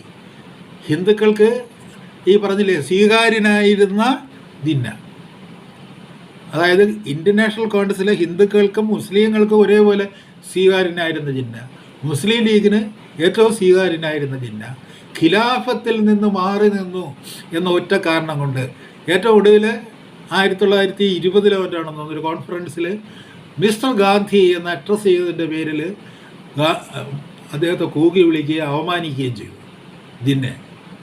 അദ്ദേഹം മനസ്സ് നൊന്ത് ഇന്ത്യൻ രാഷ്ട്രീയം വിട്ട് കുറേ കാലം ഇവിടെ ഇല്ലാതെ മടങ്ങിപ്പോവുകയാണ് ചെയ്തത്. അതാണ് സംഭവിച്ചത്. പിന്നെ അദ്ദേഹം മറ്റൊരു ഘട്ടത്തിൽ വരുമ്പോൾ തന്നെ ഡിവിഷൻ അദ്ദേഹം എതിരായിരുന്നു. നിങ്ങൾ ചരിത്രം വായിക്കൂ, ഡിവിഷനെ ഏറ്റവും ശക്തമായി എതിർത്ത ഒരു കൂട്ടത്തിൽ ഒരാളായിരുന്നു അദ്ദേഹം. പക്ഷേ അദ്ദേഹത്തിൻ്റെ ആത്മസുഹൃത്തായ ഇക്ബാൽ, കവി ഇക്ബാൽ അദ്ദേഹത്തെ നിർബന്ധിക്കുകയായിരുന്നു. ഇനി നമുക്ക് വേറെ പോം വഴികളില്ല. കാര്യം വെച്ച് കഴിഞ്ഞാൽ ആ തരത്തിലേക്ക് ഇന്ത്യ മാറി വന്നിരിക്കുന്നു. നമുക്ക് ഒന്നിച്ച് ഭരിക്കാനും ഒന്നിച്ച് സ്വാതന്ത്ര്യം അനുഭവിക്കുവാനും ഇതെൻ്റെ ഹിന്ദുസ്ഥാനാണ് എന്നൊരു മുസൽമാനായ എനിക്ക് പറയുവാനും കഴിയുകയില്ല. ഞാൻ ഹിന്ദുവിന് കൊടുത്ത അർത്ഥവും ഹിന്ദുസ്ഥാന് കൊടുത്ത അർത്ഥവും നഷ്ടപ്പെട്ടു പോയിരിക്കുന്നു. അതുകൊണ്ട് നമുക്കൊരു പാകിസ്ഥാനെ പറ്റി ചിന്തിക്കാം, ആ ഭാഗത്ത് നിൽക്കാമെന്ന് ജിന്നയോട് പറഞ്ഞ് അങ്ങനെയുള്ള ഒരു വലിയ സമ്മർദ്ദത്തിൻ്റെ പേരിൽ, അതായത് ജിന്നയെ പോലെ കേപ്പബിളായിട്ടുള്ള ലീഡർ ഒരിക്കലും ഈ മുസ്ലിം സമൂഹത്തിൽ ഉണ്ടായി വന്നിട്ടില്ല. അവർ ഒരിക്കൽ തള്ളിപ്പറഞ്ഞുവെങ്കിലും ജിന്ന തിരിച്ചു വരുമ്പോൾ ലീഡർഷിപ്പിൽ ജിന്ന തന്നെ ആയിരിക്കണമെന്ന് മുസ്ലിങ്ങൾ ആഗ്രഹിക്കുകയും ചെയ്തു. അതുകൊണ്ടാണ് കുറച്ചെങ്കിലും വൃത്തിയായിട്ടൊക്കെ കാര്യങ്ങൾ നടന്നത്. പിന്നെ വിഭജന ലഹളകളെക്കുറിച്ച് പറയുമ്പോൾ ഒരു കാര്യം കൂടി നമ്മൾ പറയാറുണ്ട്. ഞാൻ പറഞ്ഞില്ല, പണ്ട് ഈ സോഷ്യൽ സ്റ്റഡീസ് പുസ്തകം പഠിക്കുമ്പോഴും മലയാള പാഠപുസ്തകങ്ങൾ പഠിക്കുമ്പോഴും ഒരു തുള്ളി ചോര പോലും പുറത്തേക്ക് ചിന്താതെ നമുക്ക് സ്വാതന്ത്ര്യം വാങ്ങിത്തന്ന മഹാനുഭാവനാണ് മഹാത്മാഗാന്ധി എന്ന് നമ്മൾ പഠിച്ചു. അങ്ങനെയാണ് ഇപ്പോൾ നമ്മൾ വള്ളത്തോളിൻ്റെയൊക്കെ ഇതാണ് ഗാന്ധി അപ്പൂപ്പൻ, ആരിലെങ്കനുള്ളവൻ, കൊച്ചു കുഞ്ഞുങ്ങളോട് കളിപ്പാൻ തുനിയുന്നവൻ, അങ്ങനെയൊക്കെയുള്ള ഇത്. ആ തരത്തിൽ ഗാന്ധിജിയുടെ പ്രകീർത്തനങ്ങളിലൂടെ ഗാന്ധിജിയെ ഐഡലൈസ് ചെയ്ത് ഗാന്ധിജിയെ നമ്മുടെ ഒരു പൊളിറ്റിക്കൽ കോൺഷ്യസ്നെസ്സിൻ്റെ ഒരു ഭാഗമാക്കി മാറ്റി, നമ്മുടെ സ്വാതന്ത്ര്യത്തിൻ്റെ പ്രതീകമാക്കി മാറ്റി. പക്ഷേ നമ്മൾ മനസ്സിലാക്കേണ്ടുന്നത് ഈ ഗാന്ധിജി എപ്രകാരം വിഭജനത്തിനെ എതിർന്നു. ഗാന്ധി അവസാനം വരെ വിഭജനം വേണ്ട എന്ന് പറഞ്ഞിട്ടില്ല, വേണമെന്നും പറഞ്ഞിട്ടില്ല. അതാണ് അദ്ദേഹത്തിൻ്റെ തന്ത്രം. നെഹ്റുവൊക്കെ ഒരു ഘട്ടം കഴിയുമ്പോഴത്തേക്ക് വിഭജനമാകാം എന്നുള്ള അവസ്ഥയിലേക്ക് വന്നു. കമ്മ്യൂണിസ്റ്റ് പാർട്ടി വിഭജനമാകാം എന്നുള്ള അവസ്ഥയിലേക്ക് വന്നു. സോഷ്യലിസ്റ്റുകൾ വിഭജനമാകാം എന്നുള്ള അവസ്ഥയിലേക്ക് വന്നു. ഗാന്ധിജി ആകാമെന്നോ ആകാൻ പാടില്ല എന്നോ പറഞ്ഞില്ല. അതാണ് അദ്ദേഹത്തിൻ്റെ തന്ത്രശാലിത്വം എന്ന് പറയുന്നത്. അപ്പോൾ അദ്ദേഹം ഒരു തുള്ളി ചോര പോലും ചിന്താതെയാണ് ഇന്ത്യക്ക് സ്വാതന്ത്ര്യം വാങ്ങി തന്നതെന്ന് പറഞ്ഞു കഴിഞ്ഞാൽ ഖിലാഫത്തിൻ്റെ കാലം മുതൽ ആരംഭിക്കുന്ന ഒരു ഹിന്ദു മുസ്ലിം വൈരത്തിൻ്റെ എക്സ്പ്ലോഷൻ, സ്ഫോടനാത്മകമായ ഒരവസ്ഥയായിരുന്നു വിഭജനം എന്ന് പറയുന്നത്. വിഭജനം നിസ്സാരമായിരുന്നില്ല. ഇന്ത്യ രണ്ടായി പിളർന്നു പോയപ്പോൾ നമ്മുടെ ആത്മാവിനൊരു ക്ഷതം സംഭവിക്കുകയായിരുന്നു. ആത്മാവ് കീറി പിളർന്നു പോവുകയായിരുന്നു. അവിടെ ഈ വെട്ടേറ്റ് മരിച്ചവരുടെയും അവമാനിക്കപ്പെട്ടവരുടെയും അനാഥരായവരുടെയും ദിവസവും ഈ വാഗണുകളിൽ അങ്ങോട്ടും ഇങ്ങോട്ടും ഒഴുകി നടന്ന ശവങ്ങളുടെയും കഥകൾ എടുക്കുമ്പോൾ ലോകത്ത് നടന്ന ഏറ്റവും വലിയൊരു ജിനോസൈഡ് എന്ന് പറയുന്നത് ഇന്ത്യയിലായിരുന്നു. സമാനതകളില്ലാത്ത ഒരു ജിനോസൈഡിൻ്റെ മധ്യത്തിലൂടെയാണ് നമ്മൾ സ്വാതന്ത്ര്യത്തിൻ്റെ ത്രിവർണ്ണ പതാക മുകളിലേക്ക് ഉയർത്തിയത്. അതിനെയാണ് നമ്മൾ ഒരു തുള്ളി ചോര പോലും. ഇപ്പോൾ യുവന്മാർ ഈ RSSകാർ വിഭജനത്തിൻ്റെ ആ വേദനയ്ക്ക് വേണ്ടി ആഗസ്റ്റ് 14 ആചരിക്കുന്നത്. ഇവിടെ ആരാ വിഭജനം ഉണ്ടാക്കിയത്? ഈ വിഭജനം ഉണ്ടാക്കിയത് ഇവിടുത്തെ ഹിന്ദുത്വവാദമാണ്. ഹിന്ദു മേധാവിത്വത്തിന് വേണ്ടി, ഹൈന്ദവ മേധാവിത്വം, മറ്റുള്ള സമൂഹങ്ങളെയൊക്കെ നമ്മുടെ സബോർഡിനേറ്റ് ആയിക്കൊള്ളാമെന്നും നമ്മുടെ കാൽക്കീഴിലായിക്കൊള്ളാമെന്നും ഇത് ഹിന്ദുക്കളുടെ രാജ്യമാണെന്നും ഇന്ത്യ ഹിന്ദുക്കളുടെ രാജ്യമാണെന്നും പറഞ്ഞവർക്ക് അവസാനമായി അവരുടെ രാജ്യത്തിൻ്റെ പകുതി വിട്ടുകൊടുത്തില്ല, ഒരു ഭാഗം വിട്ടുകൊടുക്കേണ്ടി വന്നു. അവരാണ് വിഭജനത്തെപ്പറ്റി പറയുന്നത്. ആ വിഭജനത്തിന് കരിമരുന്നിട്ടവർ കാറ്റലിസ്റ്റ് ആയിട്ടുള്ള ഒരു പ്രധാന സംഘടന എന്ന് പറയുന്നത് ഇന്ത്യയിലെ ഹൈന്ദവ വർഗീയ സംഘടനയാണ്. ആ ഹൈന്ദവ വർഗീയ സംഘടനയുടെ പുറത്ത് നിൽക്കുന്ന ഒരു ഹിന്ദുത്വത്തിൻ്റെ വക്താവായിരുന്നു, രാമരാജ്യത്തിൻ്റെ വക്താവായിരുന്നു, വൈഷ്ണവ ജനതയുടെ വക്താവായിരുന്നു. രാഷ്ട്രീയത്തിലേക്ക് രാമനെയും വൈഷ്ണവ ജനതയെയും എല്ലാം കടത്തിക്കൊണ്ടുവരാൻ സമർത്ഥമായി ശ്രമിച്ച ബുദ്ധിശാലിയായ ഒരു രാഷ്ട്രീയ നേതാവായിരുന്നു ഗാന്ധിജി. എങ്കിൽ അത് ഡയറക്റ്റായിട്ടതല്ല, നിങ്ങൾ മുസ്ലിങ്ങളാണ് അതുകൊണ്ട് നിന്നെ കണ്ടാൽ കൊല്ലണം എന്ന് പറയുന്ന മതവൈരത്തിൻ്റെ വക്താക്കളാണ് അവർ. അവരാണ് വിഭജനത്തിൻ്റെ കത്തി ആദ്യമായി ഇന്ത്യയിൽ ഉയർത്തിയത്. മതവിഭജനത്തിൻ്റെ കത്തി ഉയർത്തിയത്. അതായത് ഖിലാഫത്തിന് ശേഷം എങ്ങനെ നമുക്ക് ഒന്നിക്കാം, സ്വാതന്ത്ര്യത്തിൻ്റെ സന്ദർഭത്തിൽ എങ്ങനെ ഒന്നിക്കാമെന്ന് ആലോചിക്കുമ്പോൾ പറ്റില്ല എന്ന് പറഞ്ഞുകൊണ്ട്, ഇത് ഇന്ത്യ നമ്മുടേതാണ് എന്ന് പറഞ്ഞുകൊണ്ട് വിഭജനത്തിൻ്റെ കത്തി ഉയർത്തി. അതിൻ്റെ ആ വിഭജനത്തിൻ്റെ ഒരു വെടിയുണ്ട തന്നെ ഹിന്ദുത്വത്തിൻ്റെ ഏറ്റവും സമാരാധ്യനായ നേതാവ്, ഞാൻ ഇന്ത്യയുടെ സമാരാധ്യനായ നേതാവ് എന്ന് പറയില്ല, ഹിന്ദുക്കൾക്കിടയിൽ നമുക്ക് ഏറ്റവും അധികം ബഹുമാനത്തോടെ കാണാവുന്ന, ആരാധിക്കാവുന്ന, തന്ത്രശാലിയായ, രാഷ്ട്രതന്ത്രജ്ഞനായ ഒരു നേതാവ്. ആ നേതാവിനെ വെടിവെച്ച് വീഴ്ത്തിയത് ഇവിടുത്തെ ഹിന്ദുത്വവാദികളാണ്. അത് നമ്മൾ മനസ്സിലാക്കണം. ആ വിഭജനത്തിൻ്റെ ഇരുണ്ട രാത്രികളിൽ, ഇരുണ്ട ദിവസങ്ങളിൽ നമ്മൾ ഇന്ത്യ എന്തായി തീരുകയായിരുന്നു എന്ന് ഓർക്കണം. ഇന്ത്യ സ്വാതന്ത്ര്യം പ്രാപിച്ചത് ഏറ്റവും രക്തരൂക്ഷിതമായ ഒരു ചോരപ്പുഴയിലൂടെയായിരുന്നു എന്നുള്ള വസ്തുത നമ്മൾ മറക്കരുത്. നമ്മൾ കുഞ്ഞുങ്ങളെ തെറ്റ് പഠിപ്പിക്കരുത്. നമ്മൾ ഗാന്ധിജിയുടെ സ്വാതന്ത്ര്യത്തോടുള്ള, ദേശീയ സ്വാതന്ത്ര്യത്തോടുള്ള കമ്മിറ്റ്മെൻറ്റിനെ പറയുമ്പോൾ അത് വളരെ വസ്തുനിഷ്ഠമായിട്ട് പറയണം. അദ്ദേഹത്തിന് ഒരുപാട് പരിമിതികളുണ്ടായിരുന്നു. അദ്ദേഹത്തിന് കൃത്യമായിട്ടും ഹിന്ദു മതവിശ്വാസത്തോട് വലിയ പ്രതിബദ്ധതയുണ്ടായിരുന്നു. ഇന്ത്യൻ ദേശീയത ഹിന്ദുമത വിശ്വാസത്തിൻ്റെ അനുബന്ധമായിരിക്കണം. അല്ല, ഹിന്ദുമതത്തിന് അതിൻ്റേതായ ഒരു ആധിപത്യത്തിൻ്റെ സ്ഥലമുണ്ടായിരിക്കണമെന്ന് അദ്ദേഹം ആഗ്രഹിച്ചിരുന്നു. അത് മറ്റുള്ള മതസ്ഥരെ കൊന്നൊടുക്കിക്കൊണ്ടല്ല, മറിച്ച് അവരെ അനുനയിപ്പിച്ച് കൂടെ നിർത്തിക്കൊണ്ടാകണം എന്നാഗ്രഹിച്ച തന്ത്രശാലിയായ നേതാവായിരുന്നു ഗാന്ധിജി. അത് അദ്ദേഹത്തിനൊരു പ്ലസ് പോയിൻ്റാണ്. അതായത് അന്യമതസ്ഥരുടെ ഭൂമി കൂടിയാണിത് എന്ന് അദ്ദേഹം അംഗീകരിച്ചു. അവന് കൊടുക്കേണ്ട ഒരു പങ്ക് അവന് കൊടുക്കണം. പക്ഷേ അവനെ നമ്മോടൊപ്പം നിർത്തി നമ്മൾ നേതൃത്വത്തിലായിരിക്കണം എന്ന് മഹാത്മജിയുടെ ഹിന്ദുത്വ മനസ്സ് അദ്ദേഹത്തോട് എന്നും മന്ത്രിക്കുന്നുണ്ടായിരുന്നു. അതുകൊണ്ടാണ് അദ്ദേഹത്തിൻ്റെ പ്രാർത്ഥനാ ഗീതങ്ങളിലൊക്കെ ചിലപ്പോൾ ഒരു ഈശ്വര ഹള്ള കയറി വരുമെങ്കിലും ആ പ്രാർത്ഥനാ ഗീതങ്ങളുടെ പാറ്റേൺ മുഴുവൻ ഹിന്ദുത്വത്തിൻ്റേതായ, പ്രാർത്ഥനാ യോഗങ്ങളുടെ പാറ്റേൺ മുഴുവൻ ഹിന്ദുത്വത്തിൻ്റേതായ ഒരു പാറ്റേൺ ആയിരുന്നു. അത് ഇന്ത്യൻ രാഷ്ട്രീയത്തിലേക്ക് കടത്തി വെച്ചപ്പോഴുണ്ടാകുന്ന വിപത്ത് ഇന്ത്യൻ രാഷ്ട്രീയത്തെ മതവൽക്കരിക്കുന്നതിൽ നിർണായകമായ പ്രാധാന്യമുള്ള ഒന്നാണ്. പക്ഷേ അത് കുറേ കൂടി പാസീവായിരുന്നു. It was not violent. അതായത് ഒരു വയലൻസ്, ഹിന്ദുവിൻ്റെ ഒരു വയലൻസ് അല്ല അവിടെ കൊണ്ടുവന്നത്. ഹിന്ദുവിൻ്റെ ആ സംയമന ബോധത്തെയാണ് അത് കൊണ്ടുവന്നത്. ആ സംയമനത്തിലൂടെ മറ്റുള്ളവരെ സ്വന്തം ചിറകിൻ കീഴ് ഒതുക്കുക എന്ന നയതന്ത്രമായിരുന്നു ഗാന്ധിജിയുടെ. അതുകൊണ്ട് നമ്മൾ ഗാന്ധിജിയെ ഓവർ റേറ്റ് ചെയ്തതുകൊണ്ടോ, ജിന്ന വലിയൊരു കള്ളനായിരുന്നു ഉണ്ടോ, അയാൾ മുസ്ലിം മതഭ്രാന്തനായിരുന്നു എന്ന് പറഞ്ഞതുകൊണ്ടോ ചരിത്രം ചരിത്രമല്ലാതായി തീരുന്നില്ല. വിഭജനം എന്ന് പറയുന്ന യാഥാർത്ഥ്യത്തിന് ആരാണ് കുറ്റക്കാർ എന്ന് ചോദിക്കുമ്പോൾ അതിൽ ഗോഡ്സെയും സർവർക്കറും എല്ലാം തന്നെയാണ് മുൻപന്തിയിലേക്ക് വരുന്നത് എന്ന് നമ്മൾ കാണണം. ഒരു ഖിലാഫത്തിൽ അതിന് വഴിമരുന്നിട്ട് കൊടുത്തത് മോഹൻദാസ് കരംചന്ദ് ഗാന്ധിയാണെന്ന് കാണണം. ആ ഖിലാഫത്ത് എന്ന് പറയുന്ന ഒരു മതഭ്രാന്തിൻ്റെ സുവിശേഷം ഇവിടെ പ്രചരിപ്പിക്കാൻ ഇടയാക്കിയതിൽ നിന്നാണ് മലബാറിൽ, നമ്മുടെ കേരളത്തിൽ സംഭവിക്കാവുന്ന ഏറ്റവും വലിയ അത്യാഹിതം സംഭവിച്ചത് എന്നും നമ്മൾ മനസ്സിലാക്കേണ്ടതുണ്ട്. വസ്തുതകൾ അവസ്തുതകളായി കാണുന്നതിന് പകരം അത് ജന്മിയും കർഷകനും തമ്മിലുള്ള സമരമായിരുന്നു, അത് ഇന്ത്യൻ ദേശീയ സ്വാതന്ത്ര്യ സമരമായിരുന്നു. എല്ലാത്തിലും ജന്മിയും കർഷകനും കൊല്ലപ്പെടുന്ന കർഷകരായിരിക്കും. ജന്മികൾ വളരെ കുറച്ചേ കൊല്ലപ്പെടാറുള്ളൂ. നിങ്ങളതിൻ്റെ ചരിത്രം എടുത്ത് നോക്കൂ. അതുകൊണ്ട് അവിടെ കർഷകർ ജന്മിക്ക് മേൽ ആധിപത്യം സ്ഥാപിച്ചു. വാഗൺ ട്രാജഡി ഉണ്ടായിരുന്നില്ലെങ്കിൽ അവിടുത്തെ ജന്മിക്ക് മേൽ കർഷകർ ആധിപത്യം സ്ഥാപിക്കാൻ കഴിയും. അവിടെ വലിയ ഇസ്ലാമിക ജന്മിമാരും ഉണ്ടായിരുന്നു, ഹൈന്ദവ ജന്മിമാരും ഉണ്ടായിരുന്നു.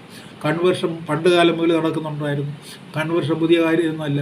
അപ്പോൾ ഈ കാര്യങ്ങളെല്ലാം കൂടെ ഉൾക്കൊണ്ടുകൊണ്ട് വേണം നമ്മൾ വസ്തുതകളെ വിലയിരുത്തേണ്ടത്.